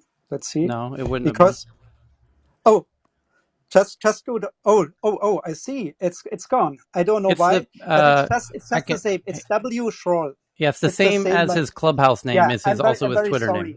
sorry. And you have it already in your. I mentioned Great. you in the speech, and you just can retweet it, and then it's accessible anyway. Yeah. Yeah. So what he's describing is, Cal, as you intuitively understood, is essentially what Faraz had proposed, which is eventually there's another technology that's happening simultaneously, which is deep fakes and all of this, and these bots and GPT-3 and all of that, and you could start making algorithmic influencers. In fact, there are already influencers who are virtual influencers Exactly. that will continue to improve far faster than any human can improve. And so once you get you have virtual influencers on Instagram and on other even on YouTube.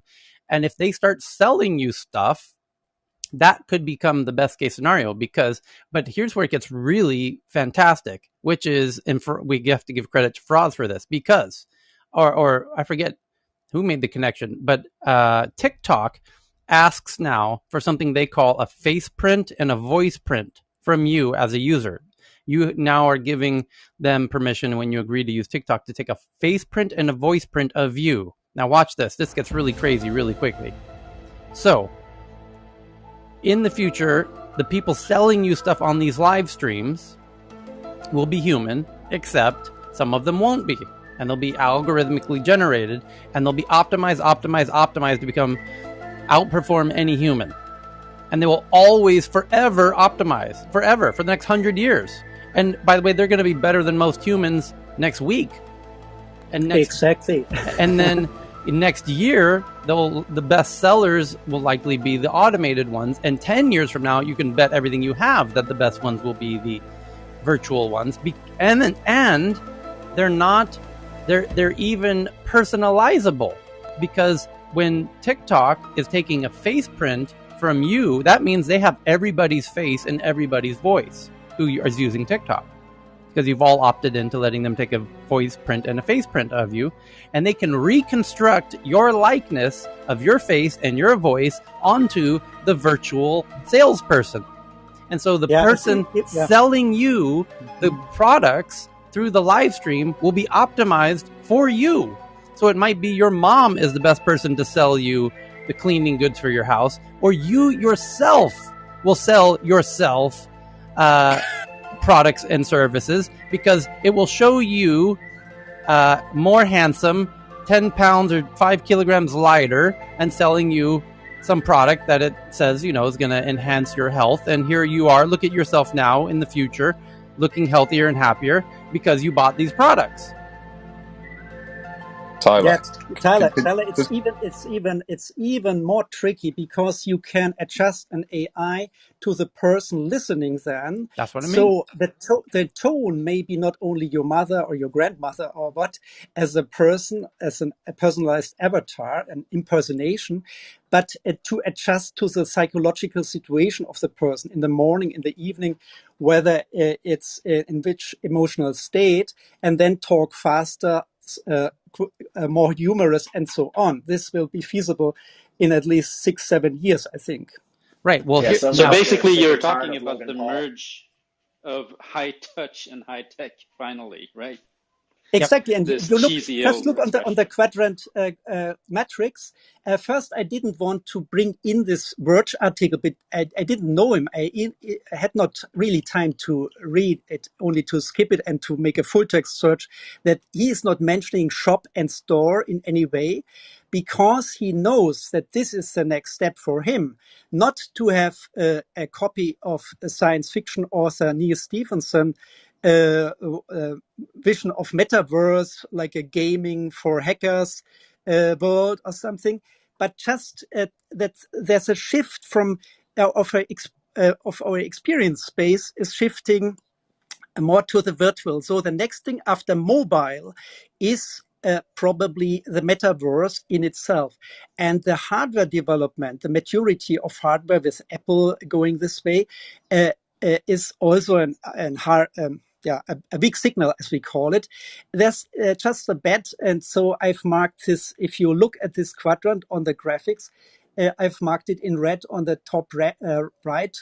To rent an avatar salesperson is the trillion business. So to make it very short, and you can do a lot of much thing. And as Tyler is much smarter than me and more experienced. Yeah. Willie, I normally create frameworks out of Faraz's great insights too, right? Because I think he has been for the last month coming in with this point at different perspectives, and I think now we're putting a framework around it, which is, and it's starting to become like a effective point of view, including other insights that other people are putting in around the hardware and other things. And now you have a 2x2, so it's kind of useful.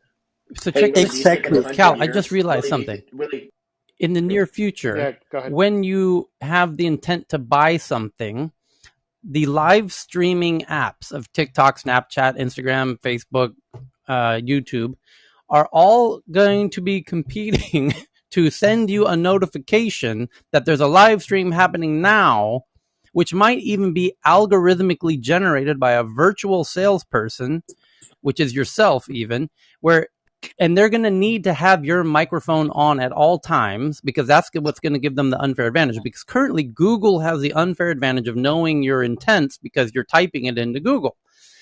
TikTok doesn't really have that. TikTok can sell you things passively, meaning you're just watching somebody sell shit that you didn't know you wanted or not. But a lot of the things you buy, only you know, unless you type it into Google or you talk about it in some way or another. And so the apps are going to need to have your microphone on so that they can get the hint that you have some object you want to buy, so that they can send you a notification that there's now a live stream happening now that's selling that product. So you're going to think to yourself, you know what I really need are these new running pants. And then I'm going to get 5 notifications from Instagram, TikTok, Snapchat, and YouTube all saying, oh, you should watch this live stream happening now of you selling yourself those running pants. And then you're going to watch the live stream of you selling yourself these running pants, looking all fit and running around. And, you can see them on yourself because it's this virtually replicated version of yourself in the running pants selling, Just a quick note on that, Tyler. But my point, the key point I'm making there is they will need to get access to your microphone so that they can compete with Google, because Google has the unfair advantage of that you're putting in the data of your intents into Google, and you're not really doing that in other places. So they need to get access to your intent data, which they can get through your microphone. So they're going to need to have. But they can also get that through if you're scrolling through a feed, for instance, and you hover over an item for it. So if you've got a mean sort of scroll speed, and then you hover over an advert or you watch a video for 10% longer, then they have that data from that. So they know, oh, okay, so that was a video or an ad about shoes, and you didn't skip it, or you watched it for an extra second, or you hovered over it, or if you've got front-facing cameras. Who knows what they can bring in the future. But just quickly on the avatar thing, I don't think it's going to be an exact sort of copy of you or any of your loved ones, because that would very quickly become creepy. And I think that would be an obvious thing that people would potentially have an uproar in. And that's not really how a lot of these platforms work. What's more likely is that it will be very similar in a way that you can't understand. So it won't be your mother, but it will be someone auto-generated or maybe algorithmically matched in the world that has a number of key features that reminds you unconsciously of your mother, but isn't close enough for you to go, hold on, this is actually creepy. You won't even know that the people that are being suggested to, if you watch a lot of videos with blondes, then the ads that you're going to get are going to be with blonde women, and you won't even understand why, but it will be done subtly. I don't think it will be literally yourself. It will just be a perfect match for a person who represents your metadata, essentially, of your likes, but it will be very subtle. Yeah. Or maybe your And in Just a want to hundred gender. add years, they'll something. say, If in I a hundred may just, years, just quickly add something to that. I like the idea of the whole microphone and so on, but today more than millions of websites actually have something called pixel, and that's what helps understand what every single person is doing on a website, even if it's a third party website. Let's say you go on Nike, for instance, we can tell what size shoes have you been looking into, and we can tell when it's yours, or maybe you're buying it for someone. So, and that currently already exists, although it's now being regulated and is kind of about to go away. But this is how, well, TikTok don't really have a strong pixel at the moment, but this is what Facebook has been using to drive purchase intent. Just kind of wanted to add that as well. Cool. So let's I jump. was actually, Go ahead. Tyler, sorry, Go can ahead, I Nicholas. Yeah. share? So, related to, or maybe complementing the Willy Schroll meta framework for the sales metaverse. I have another thesis that I'm forming now, and it'll probably come out as a 2x2 or something, a blog post, not at least. But so Facebook is diversifying from ads because they are getting so much regulation and scrutiny around their ads, and we're seeing the rise of e-commerce within Facebook in many different forms. It's marketplace and it's social video selling, etc., etc. What I'm seeing is they're moving towards the super app mentality.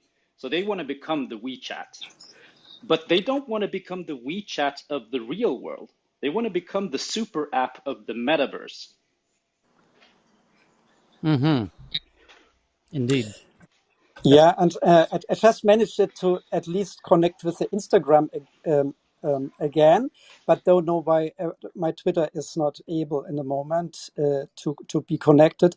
And the point is that there are many drivers which are converging to a new world, of course. And this is what I'm doing on a daily basis, thinking about the next world and what's going on, and what is combining to a new lifestyle and new consumer patterns and so on.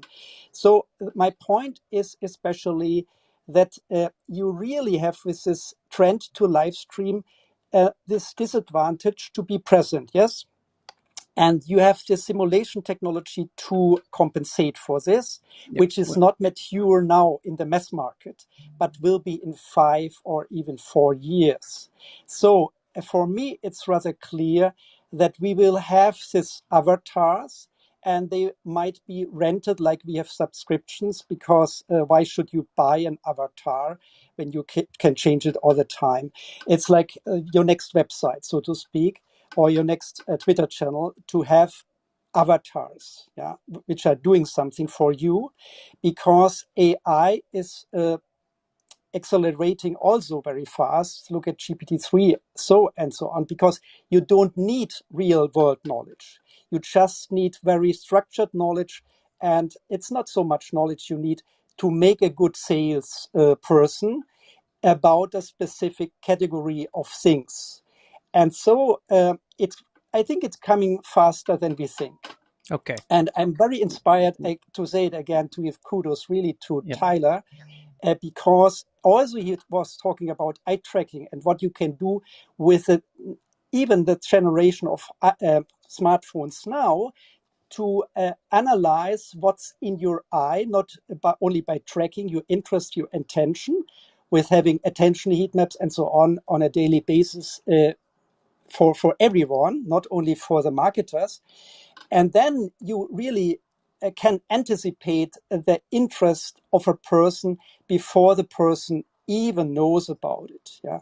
Yeah. This is really Okay. happening now. We Yeah. got it. Yeah, I'm I've been singing this song for quite a while. So we've gotten through the Would you top. consider Kim Kardashian and Logan Paul ushers of this golden age 100 years from now? Would consider them what? Like ushers into the golden age, like as influencers, like 100 years from now, With when you people know look what? back That's as this pioneers. is a funny point that David Sachs just made on the All In podcast, which is actually it may have been David Friedberg who said Kim Kardashian is really interesting turning point in that it was the first kind of billionaire based on nothing but influence in a way, like a celebrity for no apparent sake, right? And the fact that you could become, quote, very successful off of essentially nothing. He makes a really interesting point is that now it's created this whole class of people who get angry that the system is rigged and that um, it creates this mentality of this haves and have nots and why is there's now billionaires who get to be billionaires. Why can't I be a billionaire? She did it off of nothing. Why can't I do it? And it really creates this, because it used to be very clear why somebody became a billionaire. And in her case, it's not very clear at all, other than just influence. And what is that? And it's created this whole different mentality about the power of influence. And it's wild. It's a really weird dinner party conversation that we will do at another time. But you're right. Yeah. The two names you mentioned, and Paul Logan very notably plays right into that as well. It's like, well, what is it exactly about this person other than being a celebrity for a celebrity's sake, a YouTuber? Yeah, it's wild. It's so wild. Anyway, so getting into the tweets May I say something to a related topic? for very quickly, yes. Yeah, so did you see the article that I posted out with the Economic Times on AI learning from where various artists' old works and being able to paint new works based on that? No, we talked about when people are when an artist dies, people are now making NFTs out of their artworks and monetizing No. them. So, Yeah, for example, there was very quickly there's now you have AIs that are looking at, for example, the Mona Lisa or various Rembrandts and taking and absorbing all of the ability of the artists of the old ages and the best artists in the history of the world, and through learning the works of those arts, they're able to essentially paint in the future what, for example, Michelangelo's next painting would have been. So right. I mean, if AIs have the ability to be able to do that, then recreating a celebrity for all eternity, I don't think would be any fiat for them to accomplish. I'll leave it there. Thank you. Okay, yeah, that's similar with songs. Like people are now making Bob Dylan songs and Bob Marley songs with AIs and things like that. And there was a Nirvana song that caught a lot of people by surprise. And indeed, we could see in the not so long future somebody makes a digital Rembrandt. Would be very easy to do. Making an actual Rembrandt, that might be a while before an AI can do the brush strokes, because the people who really follow art could, that's going to be incredibly difficult to convince a fake forgery of an actual oil painting. Now that's going to take a while for a robot to do that, but or to 3D print it. So now we're going to get into the more interesting headlines that us real geeks are interested in. So we're going to blast through these. Feel free to comment. Feel free to share. You can tweet them yourself. Just include our Twitter account, TNATW, so that we can see them and retweet them.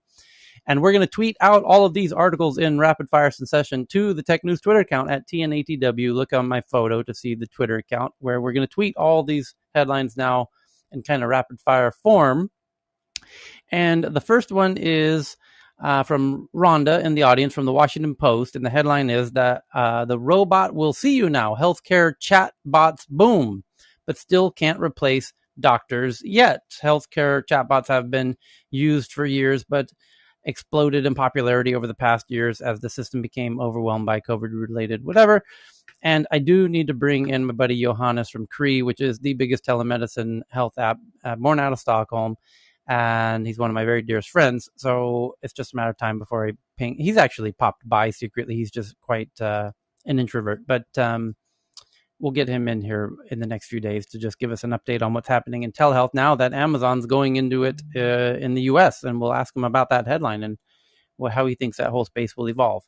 But indeed, chatbots will then lead to video conversations. But even before that, Siri can be a chatbot. It's the voice of a chatbot. And Siri and Alexa and Google Assistant will start to be able to do all kinds of amazing medical things in the very near future, where you will cough, and there's already algorithms that can detect if your cough has COVID or not as an audio signature, like Shazam. So Siri theoretically could tell you if you have COVID from a cough, and you just are walking around your living room and you cough, and Siri says, "Oh, sorry to inform you, Cal, you have COVID. I could tell from your cough." That could happen today. And you imagine how that expands out in the next few years, where it can tell you that there's algorithms that can detect if you have depression. There's algorithms that can detect if you've got early stages of many things, Parkinson's disease and whatnot. And if you're in, under the influence of alcohol, you can detect that in your voice. An algorithm can detect that far better than a human can. And Siri and Alexa and Google Assistant will start making recommendations. Hey, Cal, I noticed you're intoxicated now 5 days in a row. I have a doctor on standby that can help you with that. And or I've got, here's all of the, you're urinating in a pattern at night that is indication that you have early stages of diabetes. Here's a doctor is available to meet with you in 10 minutes. Would you like me to do that? Make that call for you. That's all coming. So telemedicine is going to become audio bot medicine very soon, and it's going to be wild, especially if you have a camera in your house.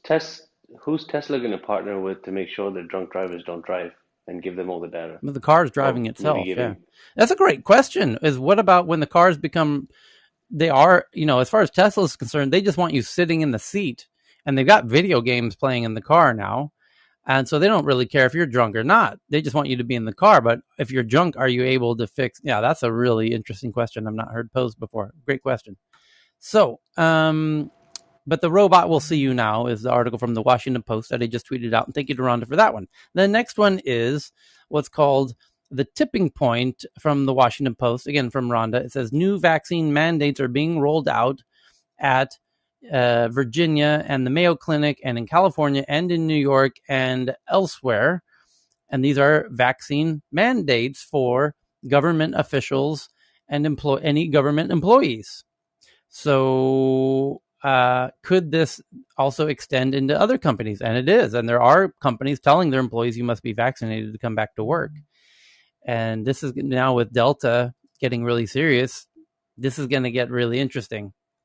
And if we could figure out what the outcomes of this will be, there's certainly going to be some very interesting outcomes that are not yet obvious, that are going to move markets in interesting ways yeah.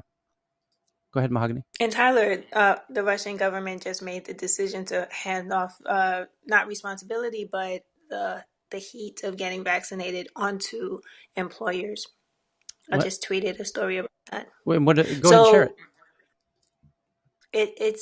It's basically like the title says it all.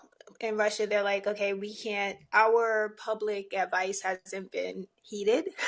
So we're going to make it scary from a employee perspective, so that you can get reprimanded by your company for not being vaccinated. Washington Post. I got it right here. I just retweeted it. Thank you, Mahogany. It says, want to skip the vaccine in Russia? You could be suspended from work. When Russia's vaccine campaign stumbled, authorities dumped the responsibility on companies. And so now your company is going to force you to get vaccinated or be fired. That's one way to force people, because the government doesn't have a whole lot of power unless they put an actual gun to your actual head. But your company has something, right? So, but your company can force you to lose something that you perceive as value, which is your job.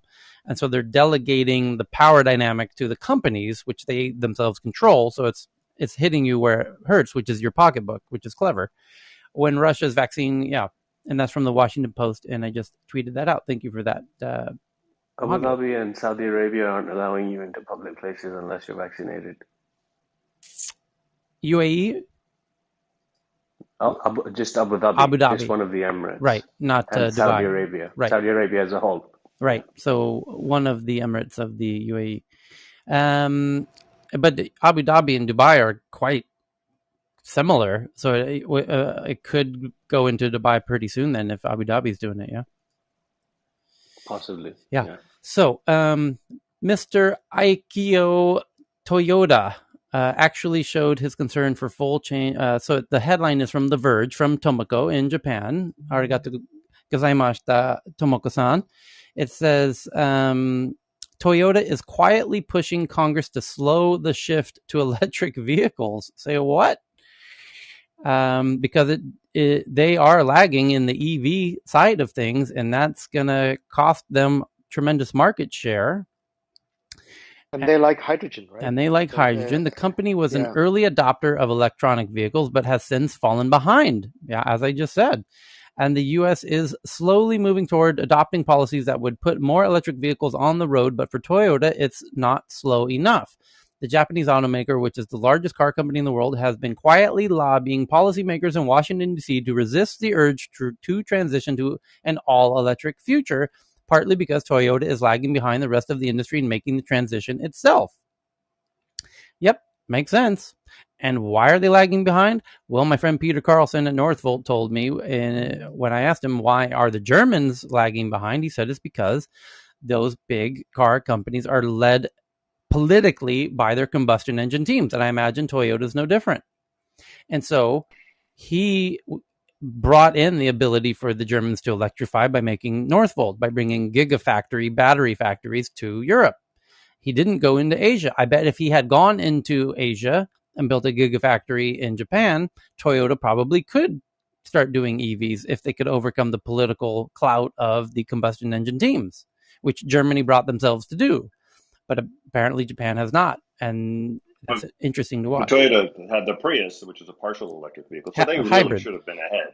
Yeah, but Hybrid, and but by they're the way, partial Peter electric, so they were said halfway precisely there. that, which is exactly that these companies can't bring themselves to make a car without a combustion engine. The best they can do is a hybrid, which still involves a combustion engine, because that's what the combustion engine teams are willing to compromise on. But they won't let you make the car as an EV because they can't bench themselves to sit on the bench while the car company makes a car without them, because they run the company. So it's just not going to happen. It was worse than that, though, in the press coverage. That I don't know if it's in the article you saw, but also Toyota was the biggest funder of the, I guess, 20 Republicans that voted against certifying Biden's election. There were a lot of Twitter things about people saying they're never going to buy a Toyota again, and things like that. Yeah. Pretty bad PR, Dave. Yeah, it says the company came under fire recently after it was revealed that it was the largest corporate donor to Republican lawmakers who objected to the certification of the 2020 presidential election. A majority of those politicians also dispute the scientific consensus on climate change. And it's what a tragedy to see Toyota be shackled by, the political, assumedly, as our buddy Peter, who likely knows because he was the chief product officer at Tesla, these legacy car companies are beheld to the combustion engine teams, and they can't bring themselves to make EVs in some cases, in part because not knowing how to do an EV. It's a fundamentally different way of they making a car. partnered with Tesla. You remember Yeah, the RAV4 electric EV from of Toyota course. had Tesla batteries and electronics in it, so they were even getting started early. I think they just made a really bad bet on hydrogen. Yeah. And that just derailed them on top of everything else. Yeah, it'll be. Hopefully, they'll get it together and stop being a bad guy in this space, because God knows, they make fantastic vehicles that run goddamn forever. So, Toyota, get it together. You're a great company. You make fantastic vehicles. Make them EV. The whole world wants you to do it. Figure it out. Get it done. And on that note, I did see Tata had an incredibly looking cool SUV, EV SUV. That I was stunned how cool that vehicle looks. It's an Indian Tata.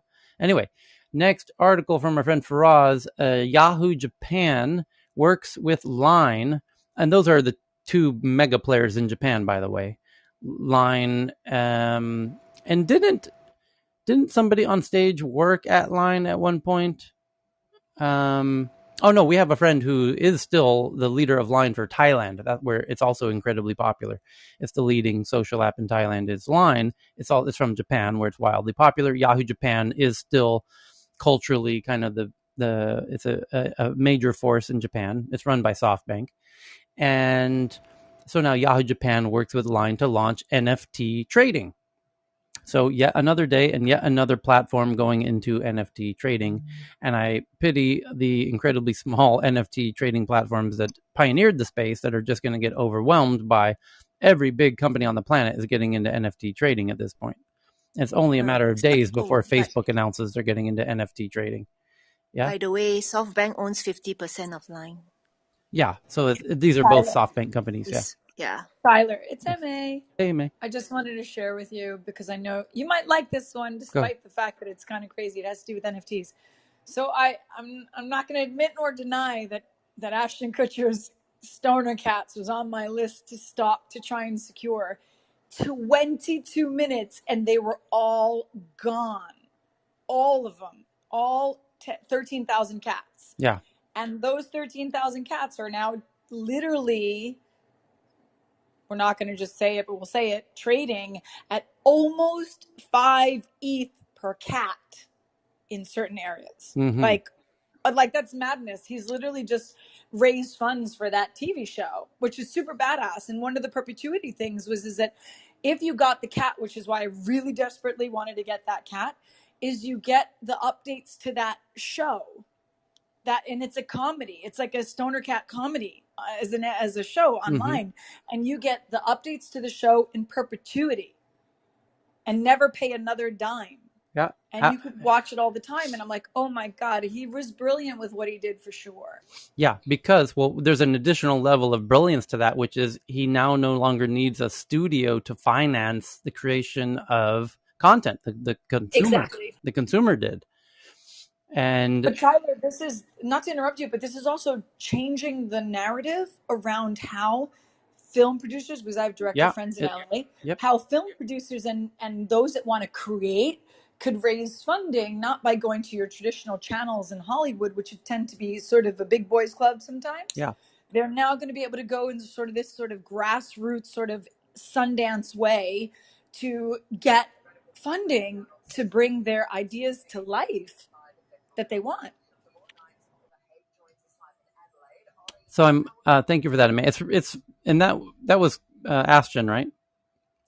Yep, that was Ashton Kutcher together with Vitalik, and his wife, basically. But the show, I mean, I saw the video of the Stoner Cats, and I was really sad because it was just the fact that I love his humor. He's a great comedian. Like he's a great actor. And I just feel like his whole sense of humor between him and Mila Kunis from like the 70s show, remember? Like I just really believe he's going to nail it with this Stoner Cats, just even by the name of the show.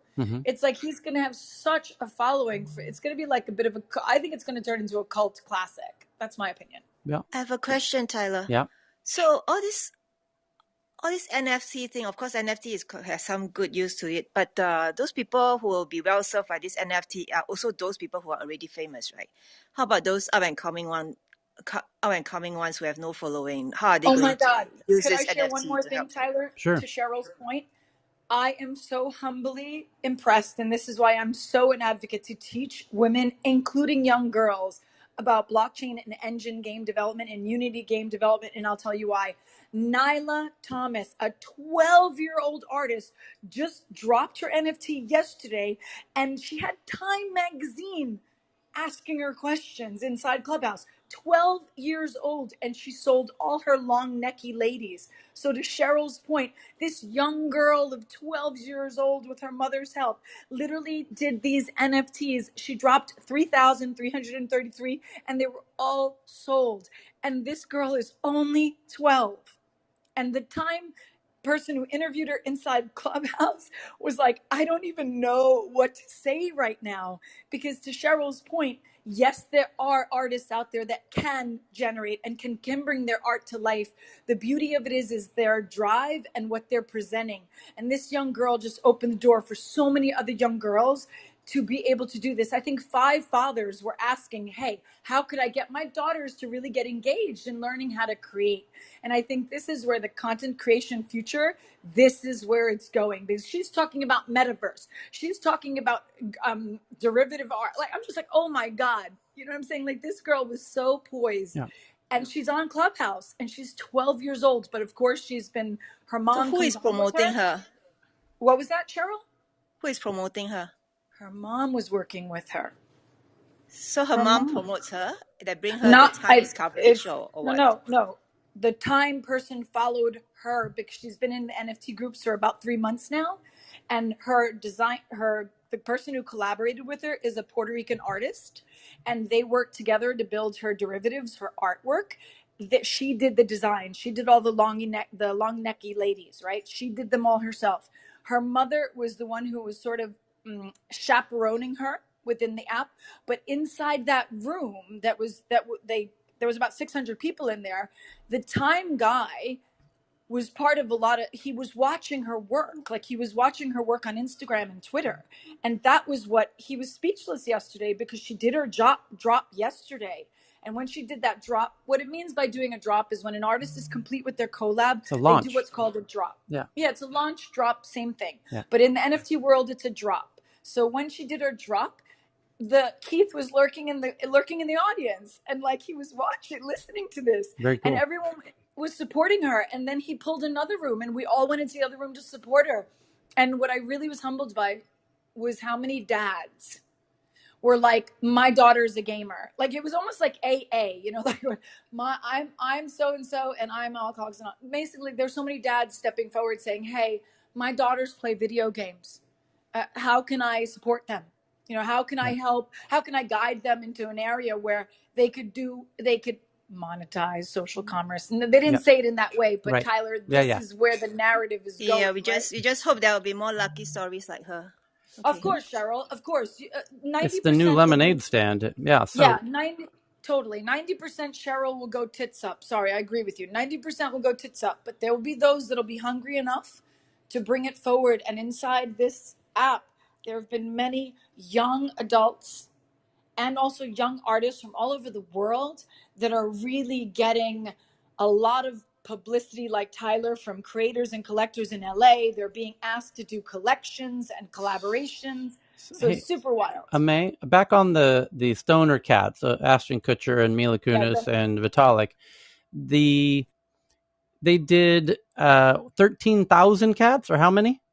13,460, but I'm not counting because I'm a little perturbed. Right. Okay. So here I just did a little napkin math, and you're saying they're selling for about 5 ETH each, right? Let's say on average, some could go higher than 5. I'd say about 3 or 4. Let's say 3 or 4 for argument's sake. Let's say 3.5. Right? Perfect. Okay. So, and each ETH is worth about $2,300 currently. Let's say 2,000. Let's keep it even. Well, numbers. I just looked 2,000. It up. It's 2,300. Got it. So then let's see what that math turns out to. So they did they're selling at 3.5. There's 13,000 times 3.5 ETH each, and each ETH is worth $2,300. They made over $100 million yesterday. Let me go add another piece to that, my friend, Professor X. Let's add another piece to that. When they start trading on OpenSea, he gets royalties for every trade. Sure. That's part of the NFT architecture, yeah. Exactly. So now that number gets exponentially larger. Right. So they in perpetuity. Right. And now, but the interesting bit is now the consumers own a bit of the production in a way that they can trade. Correct. And it's almost like virtual trading cards. That's how an IPO works. Basketball cards, baseball cards. Was that Chris that said awards? Who said awards? No, I said that's like how an IPO works. Yeah, but the interesting part about that is that I thought you said awards, and Tyler, you know where I was going with awards, right? When you start looking at Academy Awards and you start looking at the Oscars and you start looking at people to get for production, for creativity and innovation, that's when I start to see how the new awards ceremonies will be presented. Because I'm looking at one stream, I'm looking at the entertainment, I'm looking at media, broadcast. How will that change the narrative of how film producers, directors, how that whole ecosystem will be disrupted as well. Well, the idea is that if you're a fan first before the movie comes out or is made, then you'll make money if you get your friends to watch it. Exactly. But now, if you imagine that as it continues, it's about community, right, Andre? Because now they'll go forward. But the fact that he has so many out there, it's going to spider out. And then at some point, they're going to be worth more because, to Tyler's calculation, at this point, it's 2.3. Well, here's the But crazy, let's say, check this out. They no doubt bought some of their own cats that they will then feature in the show. And forgot those, to tell you, you could buy 20 cats. You right. could No, buy 20 cats. here's my So point yes. is they are going to create the content about these characters in a show. All right. And this show will disproportionately feature, as every show does, you have stars of the shows. And so the characters that are the stars of the show will be perceived to have the most value as the characters. They didn't sell those cats. They kept those ones for themselves. And those ones are the ones that are going to go up 100x in value. And so they're going to make way more than just this 100 million. Of course. And right. Tyler, they could also play with that, right? They could also be very strategic and play with those popularities of the characters, right? They can play with them based on the season and the storyline. So technically, they might have some that are like the top cats, right? Top stoner cats, but they can also create some rewards and also airdrops around it, which means they could airdrop product. They could airdrop consumer products. They could airdrop loyalty products. But this is one of the most clever strikes against the conventional Hollywood model ever. I mean, to just raise $100 million for an animated series, that's plenty enough funding to do an animated series, by the way. So, but now they'll expand it because that gives them the revenue to get better, even more UI UX folks and even more coders and developers. Oh yeah, his production team just exploded. Yeah. Anyway, and I just think it's a very clever way that he did this, and super strategic. But this is also why I was so interested in getting involved, because of the utility of what Ashton Kutcher has been doing. Like, I looked at him, you've talked about him a lot, but I've been following him since the 70s show.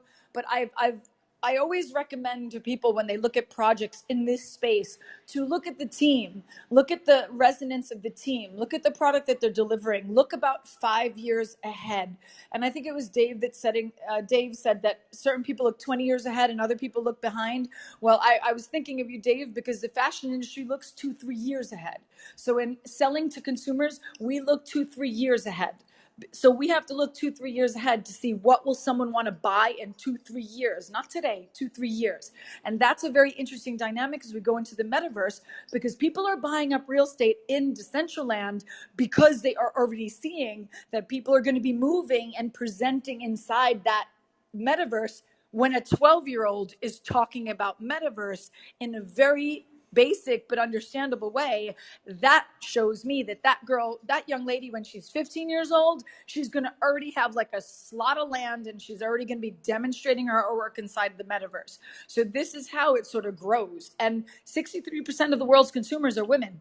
And this young lady was just that. She's a girl, 12 years old. Okay, so we got to move on here. Thank you for that. I love the update on the cats. So that's a great one.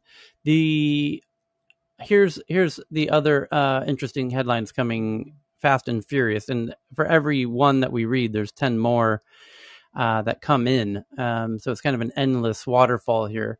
Jurors, this one just came in from Mahogany, that jurors could use VR to visit crime scenes and help them reach a verdict.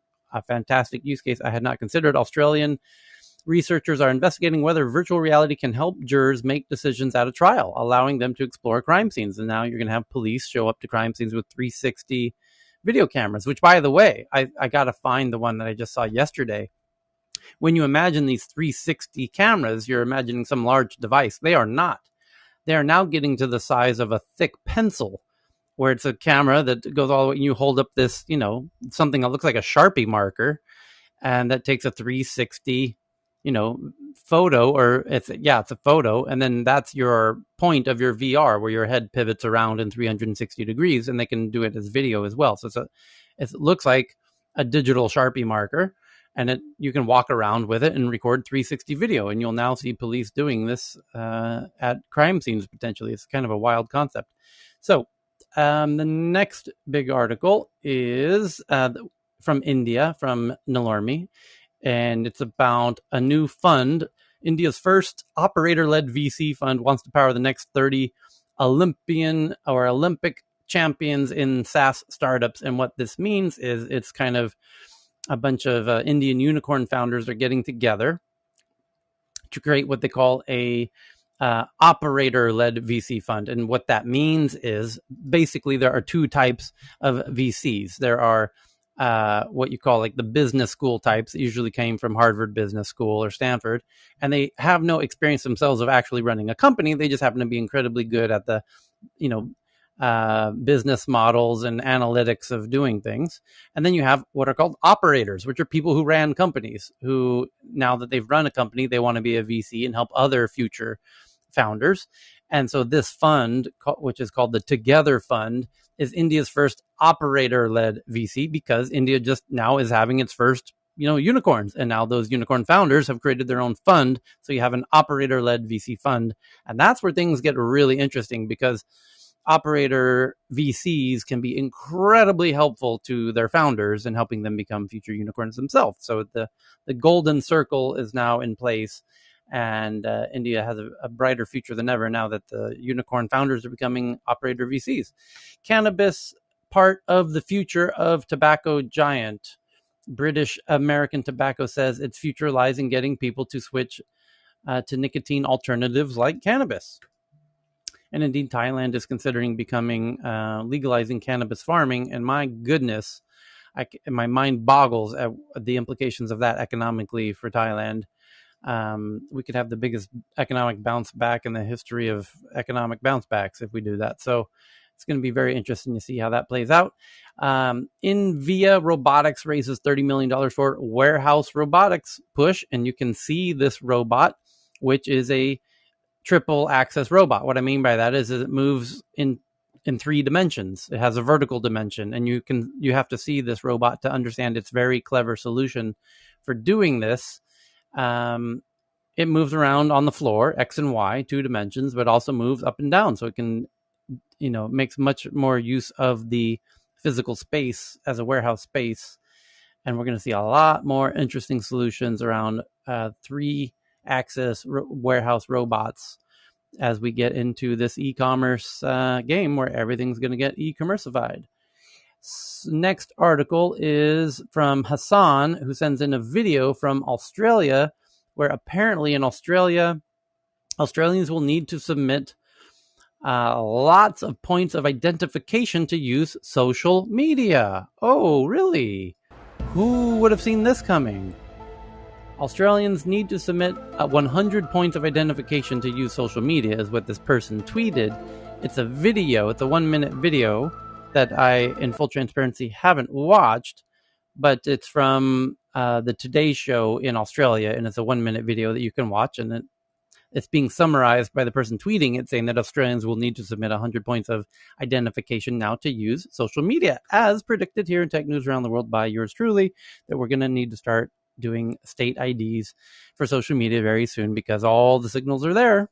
And now it's ostensibly started. It started in Vietnam 2 weeks ago, where they're requiring social media to identify users with more than 10,000 followers, so influencers. And it's just a matter of time before it happens everywhere for all users. And apparently it's starting in Australia. Next article is from the Wall Street Journal. A sell-off of Chinese technology stocks accelerated as investors, unnerved by Beijing's widening crackdowns on internet companies and other industries, continues. So the sell-off continues.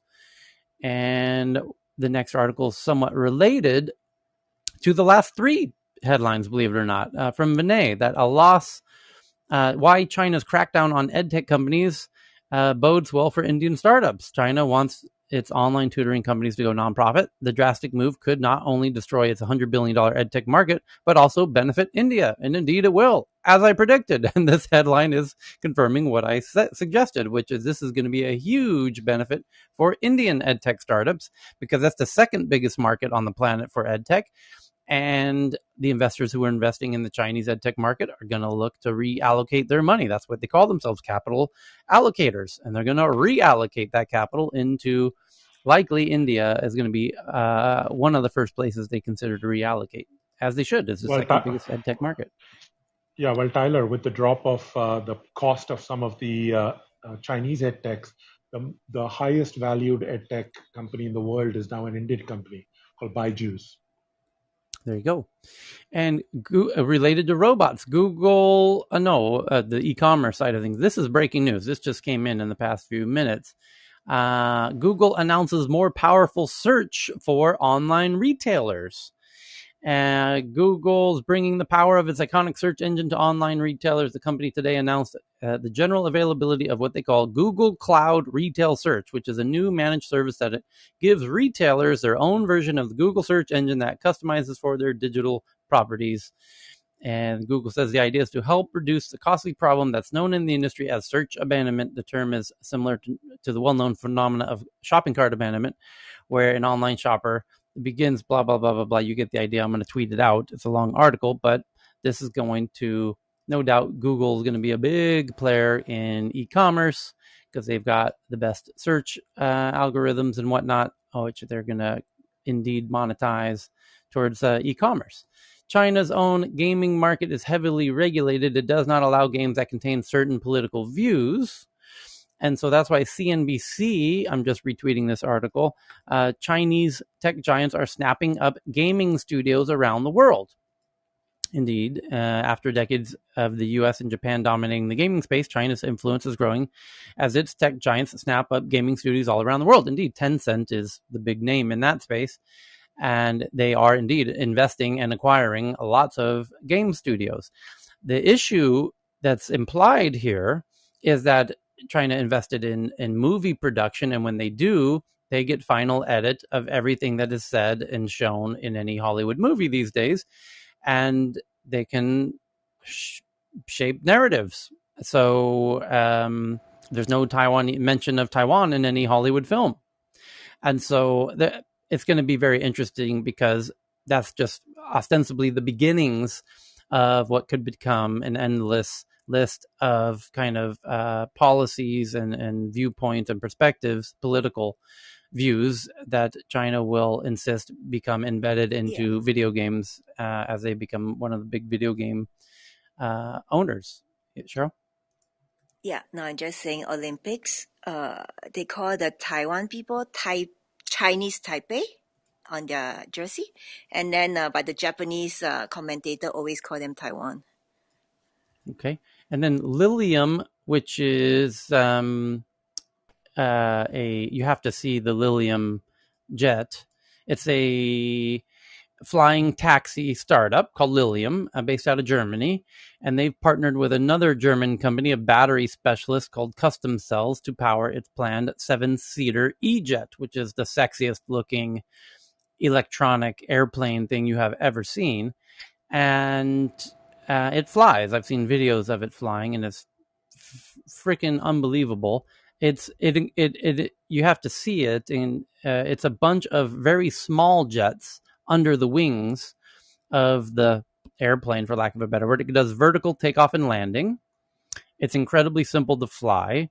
They're trying to make this, usable. Volocopter is obviously their competitor, but Volocopter uses blades like a helicopter, and Lilium uses lots, like a dozen little micro jet engines under the wings, and it's just sexy as all hell. These Lilium flying taxis.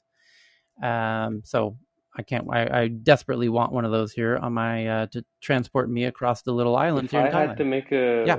if I had to make a comparison, Tyler, because I'm very interested in this sort of stuff Yeah. now.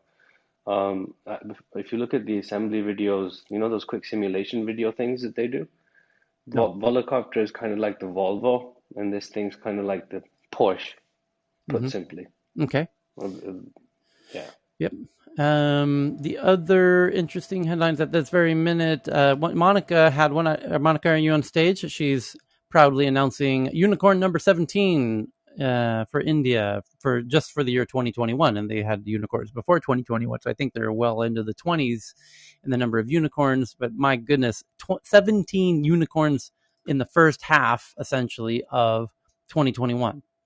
Indian automobile marketplace Droom now valued at $1.2 billion, joining the unicorn club, the Indian unicorn club of 17 unicorns in just this year alone. That's just unbelievable. They are just booming. It's incredible.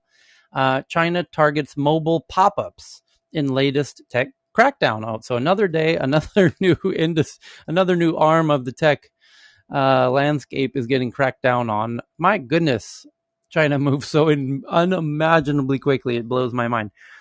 In the meantime, America is still doing the bills on the big four tech companies. China's figured that out in January. They've moved on to EdTech and Didi, and yesterday it was food delivery, and today it's pop-ups, and they do about one a day. America, it takes us 5 years in what China's doing in a week. That's an unexaggerated estimation of how fast China moves on these regulatory issues. So it says China ordered Tencent and 13 other developers to rectify problems related to pop-ups within their apps, adding to a wide-ranging list of other crackdowns that they're doing.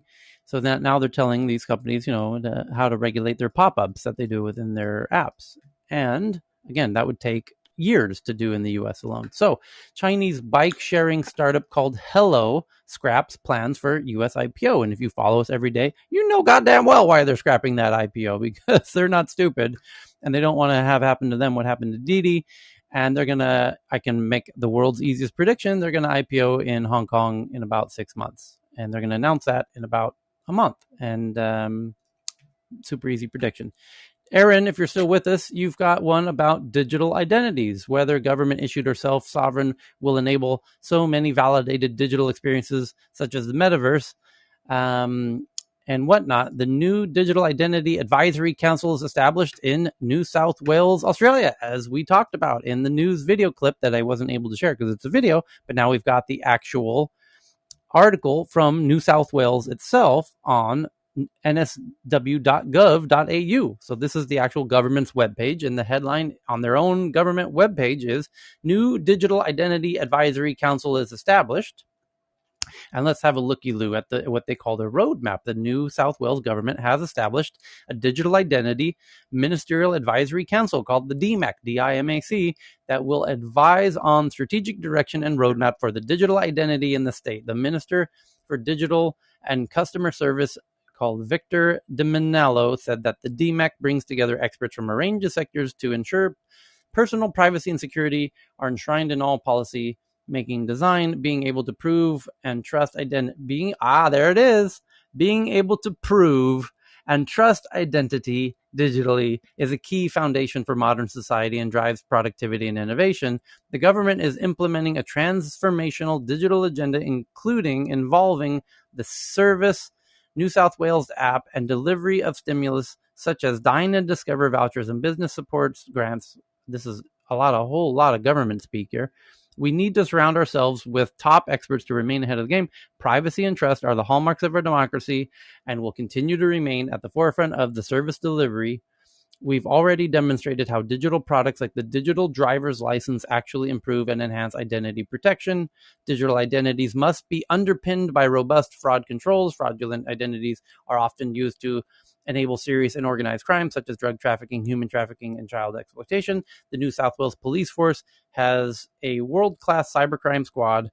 Blah, blah, blah. DMAC will support the priorities laid out in the government's New South Wales identity strategy, which guides and develops the execution of identity products, services, and technologies.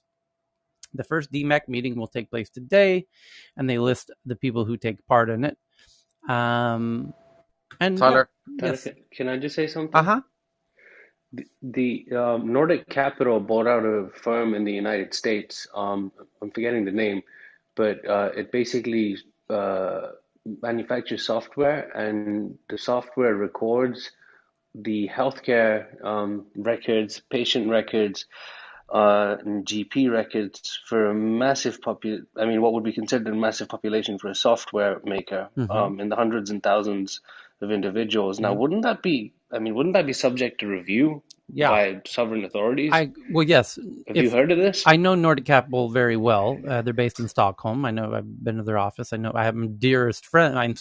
One of the homes I stay at when I visit Stockholm is one of the what you would call in English a venture advisor to Nordic Capital. They're a big PE fund, but they're now dabbling in kind of early stage investing in tech, as other PE funds are starting to do. So your point is, this is, in this example, a Swedish private equity company acquiring a med tech company in the US, which has med tech data. In this case, it'll probably go through. If it was a Chinese private equity company, it most likely would not. Just like in the UK's chip manufacturer, their largest chip manufacturer, was being acquired by a company, and it turned out that company was actually owned by a Chinese company, and so now the UK government is saying, no, we're not going to allow that sale to go through because we don't want that to go through. I imagine that would likely be the case. You're going to see that it's like we just read that headline that Tencent, which is a big Chinese gaming company, they're an absolute juggernaut and they are huge into games. They're becoming the biggest player in games globally. And it's likely in the near future, for the reasons we said, that the influence that the China would put on Tencent, which would then put on the game company to influence the views and politics of their games, the US might say, you know what, we're not interested in that, and we're not interested in the data ending up back in Beijing from these video games. But the first step of that would likely be the banning of TikTok. And we'll see if that happens, especially as they e-commerceify. But you're right. This is just an extension of the endless decoupling process of our breakup, of our honeymoon with China. And, we're now in a divorce and you're all the kids and we're going to figure out, who's going to get the kids, which is the data, basically. So, yeah, there will be additional scrutiny on these acquisitions going forward because of the data, just as you just said, Faraz. Yes, people are going to be like, that's a med company with med tech data. We don't want that med tech data leaving the US going anywhere, particularly maybe to allies. There might not be an issue, but countries that we don't no longer consider allies probably won't allow that to go through. It's a fair point. So is this really software firm Power School raises $711 million in a low-priced IPO? Canadian pension fund invests in a edtech company, and edtech's going to be huge all over the world, and schools need to start paying attention. Ant Group, which is Alibaba, basically. So an Ant Group backed U-Box, weighing a $500 million Hong Kong IPO. There you go. Chinese companies IPOing and at the Hong Kong Stock Exchange, HKEX, where I do my monthly event at HKEX on the main event floor, which I can't thank them enough. That is the most prestigious stage and venue in all of Hong Kong. And I'm beyond honored that they sponsor me to do my tech events there. And Ant Group and all the big Chinese companies are likely going to be doing their IPOs there for the foreseeable future, because it's China's plan to do what they call the Greater Bay Area, which is to make the Greater Bay Area between Hong Kong and Shenzhen and Guangzhou and Macau, that whole bay. They built a bridge across, just like the Golden Gate Bridge, and they're going to kind of mimic the San Francisco Bay Area of San Francisco and San Jose and Palo Alto and Fremont and Sunnyvale and Mountain View, and push all of the tech and innovation into that area, which a lot of it already is, and use the Hong Kong Stock Exchange as a place where the companies do their listings, because then it gives the world the opportunity to participate in those listings, and as a beautiful middle ground between East and West. And that is a really interesting opportunity for Hong Kong, and we'll see if it plays out as they hope that it will. So, what's this one here? This one is TikTok expands live. We did that. A tipping point from the Washington Post from Rhonda. Government officials and health groups. Oh, the new vaccine mandates being rolled out. We covered that. Thank you for that one. Rhonda, and Twitter acquires the team behind subscription news brief. That was one of the big headlines of the day. Google revenue jumps 62%, fueled by demand for online advertising. That was one of the first big headlines of the day. Now CNN is also covering that. And is Google tracking your phone? Is the headline. Samsung location without permission. The answer is yes, the headline says. It is no secret that Google tracks your activity. Without your permission. Here, the headline again is Google tracking your iPhone, Samsung location without your permission? And the answer is yes, according to the headline. It is no secret that Google tracks user activity to provide its users with more personalized web experience. However, it does blur the lines of just how transparent they are about this. Indeed, intentionally so. And we've covered those headlines ongoing. Speaking of Hong Kong protester Tong Ying Kit, 24-year-old, who struck police officers with his motorcycle while carrying a protester banner, could be sentenced to life in prison. Is convicted in first trial under tough new security laws, as all of the protesters who were thousands of protesters who were arrested, 2 years ago, are now having their trials, and now the first person who was trialed is going to jail, and it'll be interesting to see how many of those thousands of protesters that are awaiting their trials will end up in jail. South African payments startup called Yoko raises $83 million. And it's not a coincidence that African payments companies are raising lots of money, because that's where they're at in their development of their tech stack, where you have to build the financial layer first, and so that you can build everything else on top of it. And so yet another African fintech getting fundraising, and that's great. Iran, turning it to Iran, DW, my favorite outlet out of Europe. Deutsche Welle says that drought water shortages spark protests in Iran. And we've been hearing that for over a week now. And now it says the government has been taken aback, yet poor management of the country's water resources is a well-known and long-lasting problem. The water shortages spark protests, and the government has this big issue on their hands indeed, because you can't just manufacture water out of nowhere. And it's now a very serious political problem. And that gives Dan the opportunity to share some climate tech headlines or green tech headlines. Dan is not here. Okay, so moving on. U.S. Defense Secretary Lloyd Austin met with the Defense Minister of Singapore yesterday, as both leaders reaffirmed defense ties and expressed hope for further cooperation in areas such as cyber defense and strategic communications, as they're both, obviously, this is an implied allyship in defense and cyber defense against China. That's just what it is. As the U.S. is very, very, very, very, very keenly interested in unifying all of the countries that surround China, just as China is unifying all the countries that surround India, like Pakistan and Bangladesh and Myanmar. And we are using Ericsson and Nokia, by the way, no Huawei in network. Singapore. Yep. And that tells you, as I predicted, that which countries go with Ericsson in the 5G race. You have two choices: Ericsson from Sweden, Stockholm, or Huawei from China. And the US is telling all of its allies, go with Ericsson. And China's saying, of course, go with Huawei. And which 5G provider the country goes with is an early indicator of whose side they'll be on if this ever turns into a hot war. So the fact that Singapore went with Ericsson and not Huawei, and now that the defense minister is meeting with the U.S. defense minister, and the headline from Singapore's own publication called The Straits Times says that the U.S. defense secretary met with the defense minister of Singapore, and both leaders reaffirmed defense ties and expressed hope for further cooperation in areas such as cyber defense and strategic communications, means they're going to do intelligence collecting, meaning spying together, and they're going to work in a cyber defense network together. And you might even see Singapore join the Five Eyes. So you'll have Six Eyes, which is the allyship of cyber defense and intelligence collecting between Australia, New Zealand, the US, UK, Canada. And the U.S. wants to grow a kind of cyber NATO, and they want to make sure Japan is an incredibly strong ally of America. Vietnam is partnering with America.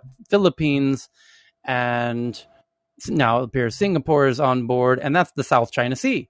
So now you got all the countries in the South China Sea allying with America and the UK to defend the South China Sea against China, who claims the entire South China Sea for itself. And all of the countries in the South China Sea are saying, we don't think so. And if it's going to turn into a hot war, America is not afraid of a hot war. If there's one country that's not afraid of war, it's America. China hasn't fought a war in a very, very, very long time. So we will see how that shakes down now that the UK has put its largest aircraft carriers in the South China Sea permanently.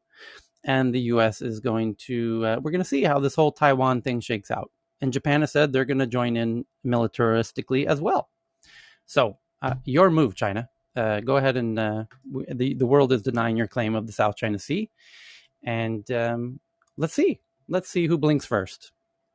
I can tell you it won't be America. That much we know. So thank you for that article, Cheryl. And then next we've got Amazon denies report of accepting Bitcoin as a payment because the pump and dumpers are more or less just pumpers. They're not necessarily dumpers. We're super excited about pumping the price of Bitcoin. And now Amazon had to come out and say, no, actually, we're not going to accept Bitcoin because there was a whole bunch of people getting a little overly enthusiastic about the job posting that Amazon was looking for a crypto blockchain expert because they got some kind of ambitions in that kind of an area. But it doesn't mean they're necessarily accepting Bitcoin as many of the Bitcoin holders was hoping. So into Indonesia, Indonesian-based grocery app Happy Fresh reaps $65 million led by Naver, which is the Google of Korea. And Happy Fresh, the on-demand grocery app based in Indonesia, announced today that it had raised $65 million, largely from Naver, which is interesting to see the Korean search giant getting into Indonesian grocery apps. And grocery apps and delivery is just phenomenally huge. And interesting to see them do that. Bengaluru ranked as the 8th in global list of leading technology innovation hubs. And I actually would agree with that, as I'm often asked to comment on global rankings of tech hubs, having been the leader in building Stockholm and having helped London previously. And by the way, Eric van der Klees, who was the real leader behind building London's tech ecosystem, now has been joining us every day here in Tech News and even sent me a tip in our tip jar. So thank you to Eric for that. Very cool. He was tagged by David Cameron when he was running 10 Downing Street to be the CEO of what was called Tech City. And indeed did that vision has come to fruition. London really is one of the world's leading tech hubs now. And Bengaluru is indeed as well. I would put it in the top 10 as well. And they've been ranked in the top 10 cities list among leading technology innovation hubs outside of Silicon Valley, San Francisco.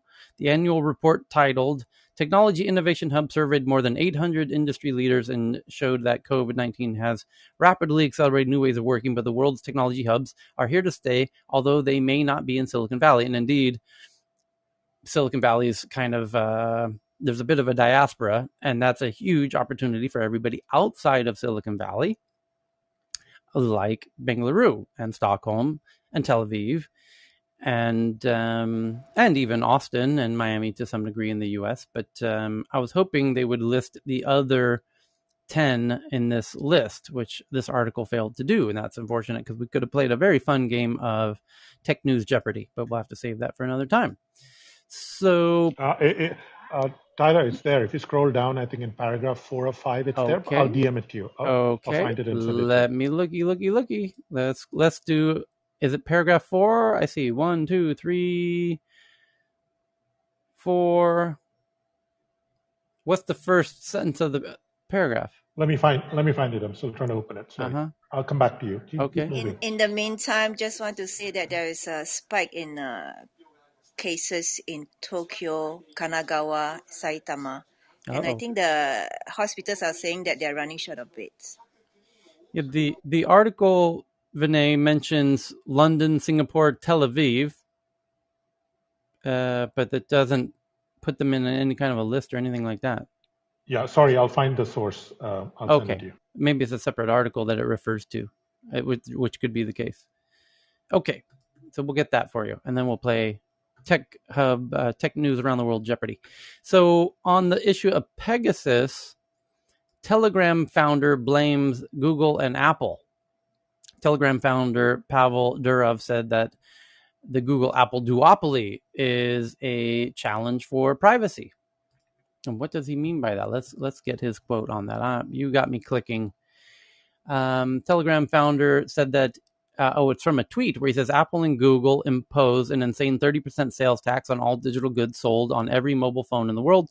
The result, users pay higher prices, startups and entire industries get destroyed or never appear. Regulators have been ignoring this absurdity for 10 years. And David, DHH, says Apple this week is getting publicly dragged for digging in its heels over its right to take a cut of subscription-based transactions that flow through the App Store.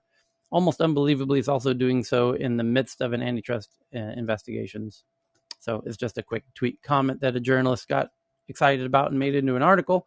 And now a Tokyo-based VAAS platform is helping startups make video as a service, they're calling it, helping startups make the right business pitch to investors through videos. And now we were just talking about Lilium out of Germany, the vertical takeoff and landing jet. And when we were talking about that, we mentioned Volocopter, which is also a German vertical takeoff and landing, which uses kind of like helicopter blades. And now there's another one in the headlines right now, which is an air taxi demo by a startup.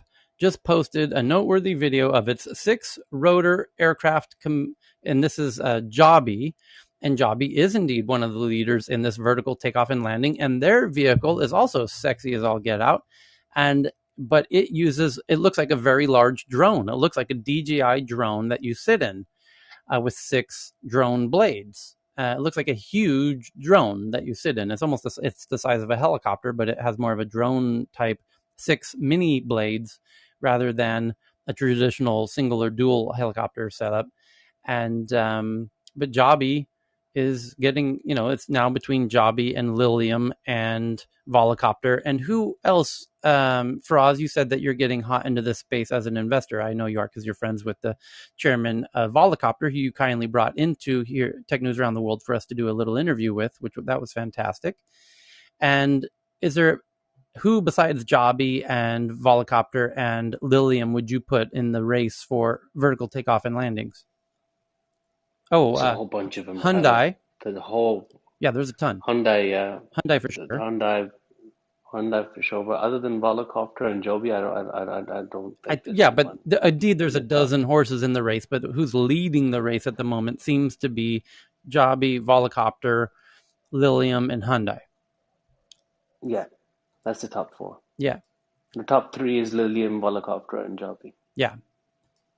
And then Florian sent in an interesting article, and the title is The Connectivity Trade-Off from Social Media Misinformation, where countries of the global south hold the greatest potential for new internet users, because there's still a lot of people who are not on the internet. The problem is those people come on the internet now didn't have 10, 20 years of learning about misinformation. So they jump on to the internet, they start reading it as we see it today. Those of us who've been around for decades know that this place is a cesspool of misinformation. They're coming on and they're perceiving it as an alternative to traditional media, and they are more easily fooled by misinformation. Make sense? So it's a really interesting point. So something to be mindful of. And data nationalization is the next headline. Has been in the works for a while. The writing's on the wall. New data exchange rules could require companies to provide data to the government and other firms. And the headline reads, China's plan to nationalize private companies' data. There it is, Cal. That's the headline we were waiting for. And we've been seeing every indication of this in baby steps. And there it is. Somebody put it in one clear, pithy headline. China's plan to nationalize private companies' data. The new quote-unquote data exchange rules could require companies to provide data to the government and other firms. Yep, that's what's happening. Every indication that we see, every headline we've read over the past 3 months has been leading to that headline. And the question there should be this So Tyler, there used to be this concept in 2018 where people talked about the splinter net. Yes. That the internet would splinter. I think it's coming back in 2021. Right. Yeah. And by the way, I DM'd you that article on Twitter, private DM. I got it. And there it is. And here it is. Singapore tops the 2021 ranking for leading technology innovation hubs. And so let's play. And this is from KPMG. Nice. And let's see. Let's play, shall we? Tech News Jeopardy, where, according to KPMG, what are the top 10 leading technology innovation hubs? Number 1 is Singapore. Thank you. Which is, by the way, clearly this list of top 10, it does not include Silicon Valley, which obviously is number 1. So it says KPMG's top 10 global rankings of cities as leading technology innovation hubs over the next 4 years outside of Silicon Valley, because obviously Silicon Valley is number 1. So what are the top 10 outside of Silicon Valley? We already gave you the headline says that Singapore is number 1. That's not true at all, but KPMG is prone to errors as such. But what do we think are the other 9 tech hubs outside of Silicon Valley, according to KPMG? Is it Dallas, the Texas. China Greater Bay? China? China would, if you're going to say Greater Bay, you would either have to say Hong Kong or Shenzhen, and they do rank Hong Kong as number 9. Oh, okay. Austin. No, not Austin's nowhere near the top 10 yet. Israel. Oh, I'm sorry. They put Austin as number 10. Yay! Sorry. Stockholm. They didn't. Yeah, Stockholm. They did not rank Stockholm. Sorry, That's all right. Berlin. New York. India. There is Bengaluru is number 8. There's New York. Tel Aviv. Tel Aviv is number 2. Paris. Berlin is not listed. Tokyo anywhere then, yeah? Tokyo's number 7, which it shouldn't be. Oh, really? Yeah. London. London's number 5. Korea. And so New York. And in the order that KPMG lists them, it says Singapore, which is way off. It should be 10th. New York as 2nd. It shouldn't. It should be 4th. Yay! Tel Aviv tied for 2nd. Yeah, that's actually quite accurate, actually. Beijing is 4th, which should actually be 3rd. London is 5th, which it should be 4th. Shanghai as 6th, which is correct. Tokyo is 7th. It shouldn't even be in the top 10, unfortunately, as much as I love Tokyo. Bengaluru is 8th, which is about right. Hong Kong is 9th, which I am hired by the city of Hong Kong to promote Hong Kong's tech ecosystem. It's not in the top 10 yet. It will get there eventually. As part of the Greater Bay Area Initiative, it'll get into the top 5 eventually, but it's not in the top 10 yet. But they put Hong Kong and Austin, which eventually will get in the top 10, but they shouldn't be. It also puts Seattle as 10th, which you could. But the real list, honestly, is number 1, Silicon Valley, of course. Number 2 would be a toss-up between Beijing and Tel Aviv, depending on how you're measuring. I would tie those two. New York and Beijing might get tied for around 3rd. And then you do get into London and Shanghai. Why are you denying Singapore, Tyler? It's not there yet. It will get there. I would put Singapore as 8th, 9th, or 10th. Isn't this report projecting out over the next 4 years? If that's the case, then you could be right. Or is it because of the amount of investment of VCs? If it's trying to guess who will be the ranking 5 years from now, they might be onto something. So Tyler, when you mentally do your list, your own list mentally, do you speak about amount of VC money getting into innovation or number of startups? Yes. So we in Stockholm track this very carefully, and the amount of investor money that comes into our ecosystem. That's our main metric that we use. Got it. Who's raised the most money? Right. So Tyler, if you scroll down, they have the 11 criteria that they've used to rank these for the next 4 years. Okay. And then using that metric, Stockholm usually ranks about 5th globally. So the fact that they don't rank Stockholm at all, it depends on what you're measuring, of course.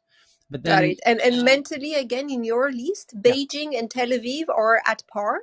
I would have assumed that Beijing receives a lot more investment than Tel Aviv. But I said it depends. When I said Beijing and Tel Aviv tied for 2nd, I said depending on how you measure them. Because Tel Aviv like Stockholm, is in very small populations creating ridiculous amounts of, unicorns and acquisitions, right? So based per population, divided by the number of millions of people, Stockholm is tied with Silicon Valley in number one.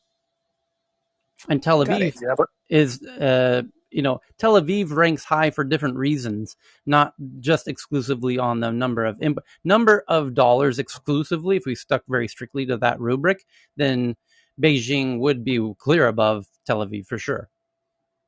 Criteria are very interesting, though. I mean, completely slightly different from what you're saying, right? Yeah. It depends on your criteria of how you want to rank ecosystems. Yeah.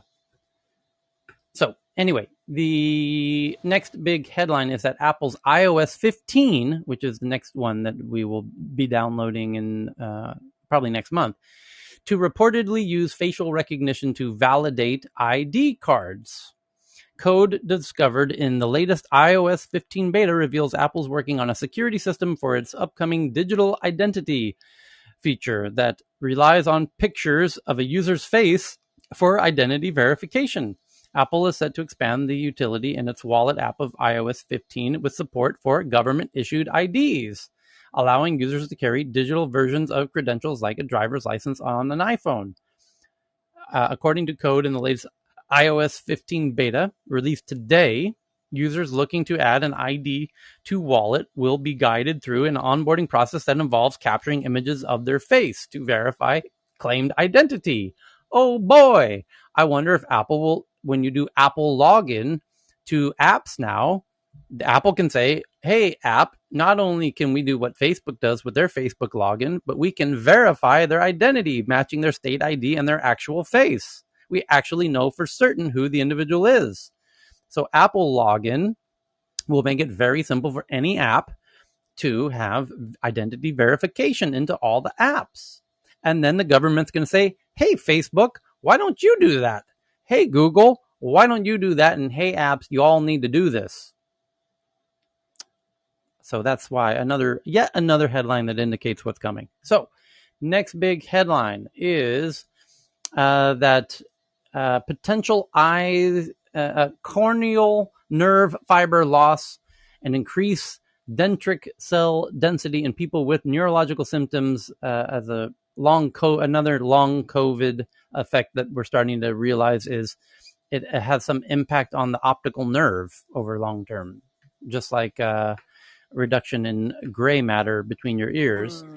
And Tata Motors seeks equal treatment from center after Tesla calls for EV regulation changes in India. This is super interesting. I just tweeted out the article. Thank you to Vinay for this one from the Hindustan Times, where it shows this very incredibly impressively sexy new Tata SUV EV.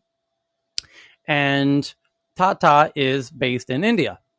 And India is giving unequal treatment to its domestic EVs. Oh, wow. Where have we heard this kind of news before? Where India's preferring their own domestic technologies over foreign technologies? Well, they're doing that with their competitor of Twitter, where they're kind of giving preference to Coup and their own native apps compared to the Chinese apps that they kicked out. But a lot of countries do this. They have import taxes, and Tesla is not in India because Elon has said repeatedly the import taxes in India are way out of whack with the rest of the world. So we're not going to go into India because the import taxes are ridiculous. So sorry, India, we're not going to sell Teslas in India until India adjusts its import taxes on EVs to be more in line with the rest of the world. And India says, and Tata, the EV maker in India, saying, hey, India, don't change nothing. We're doing just fine here. That's the headline. Tata Motors seeks, after Tesla's CEO Elon Musk in the past few days sought reduced import duties on electric vehicles in India, Tata Motors said that the government should remain consistent to how the rules are now, which are clearly in their favor. So now you know what's going on. Yeah, and just to let you guys know, Tata Motors is making a big push for EV. That's their big pivot. And they, of course, own Jaguar Land Rover as well. So that's a prime driver for them through those brands. Oh shit, I just got a crazy DM. This is crazy breaking news, everybody.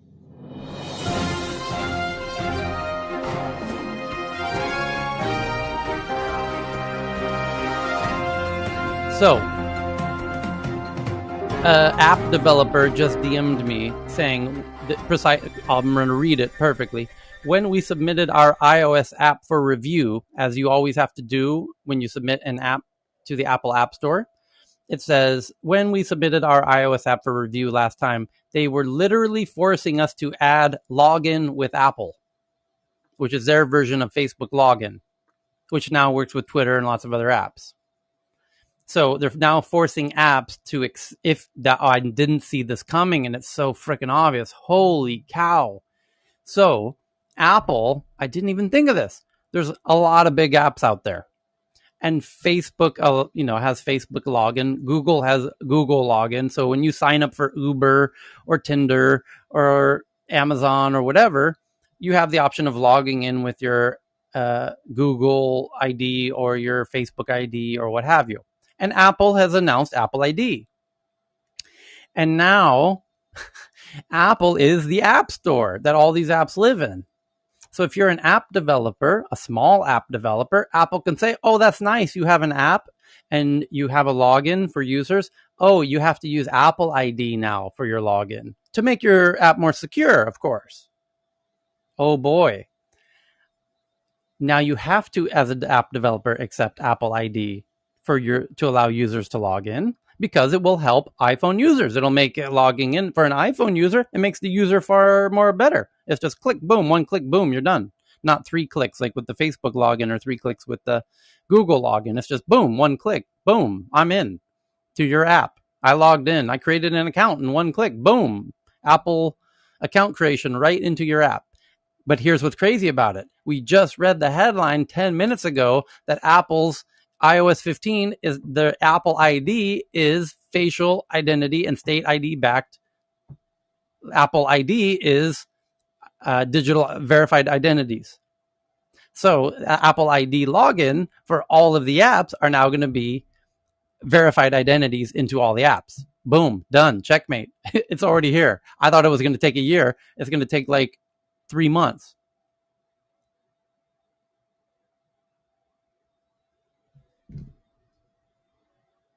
We'll just let that silence soak in for a second.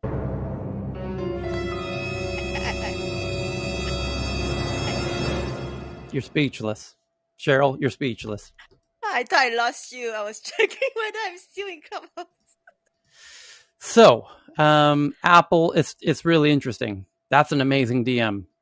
If there's any other app developers out there who have submitted apps recently to the iOS App Store, please DM me if you are getting a message from the App Store insisting that you add Apple ID for the login process. Because iOS 15, which we download all next month, is going to integrate your facial identity and state IDs as part of your Apple ID, which means you are verified. You're a verified user. And that means that the governments will be able to know precisely who you are on every app, everywhere, all the time. Interesting. So, parts of Southern Europe will be baking with around 40 to 45 degrees Celsius. Holy smokes.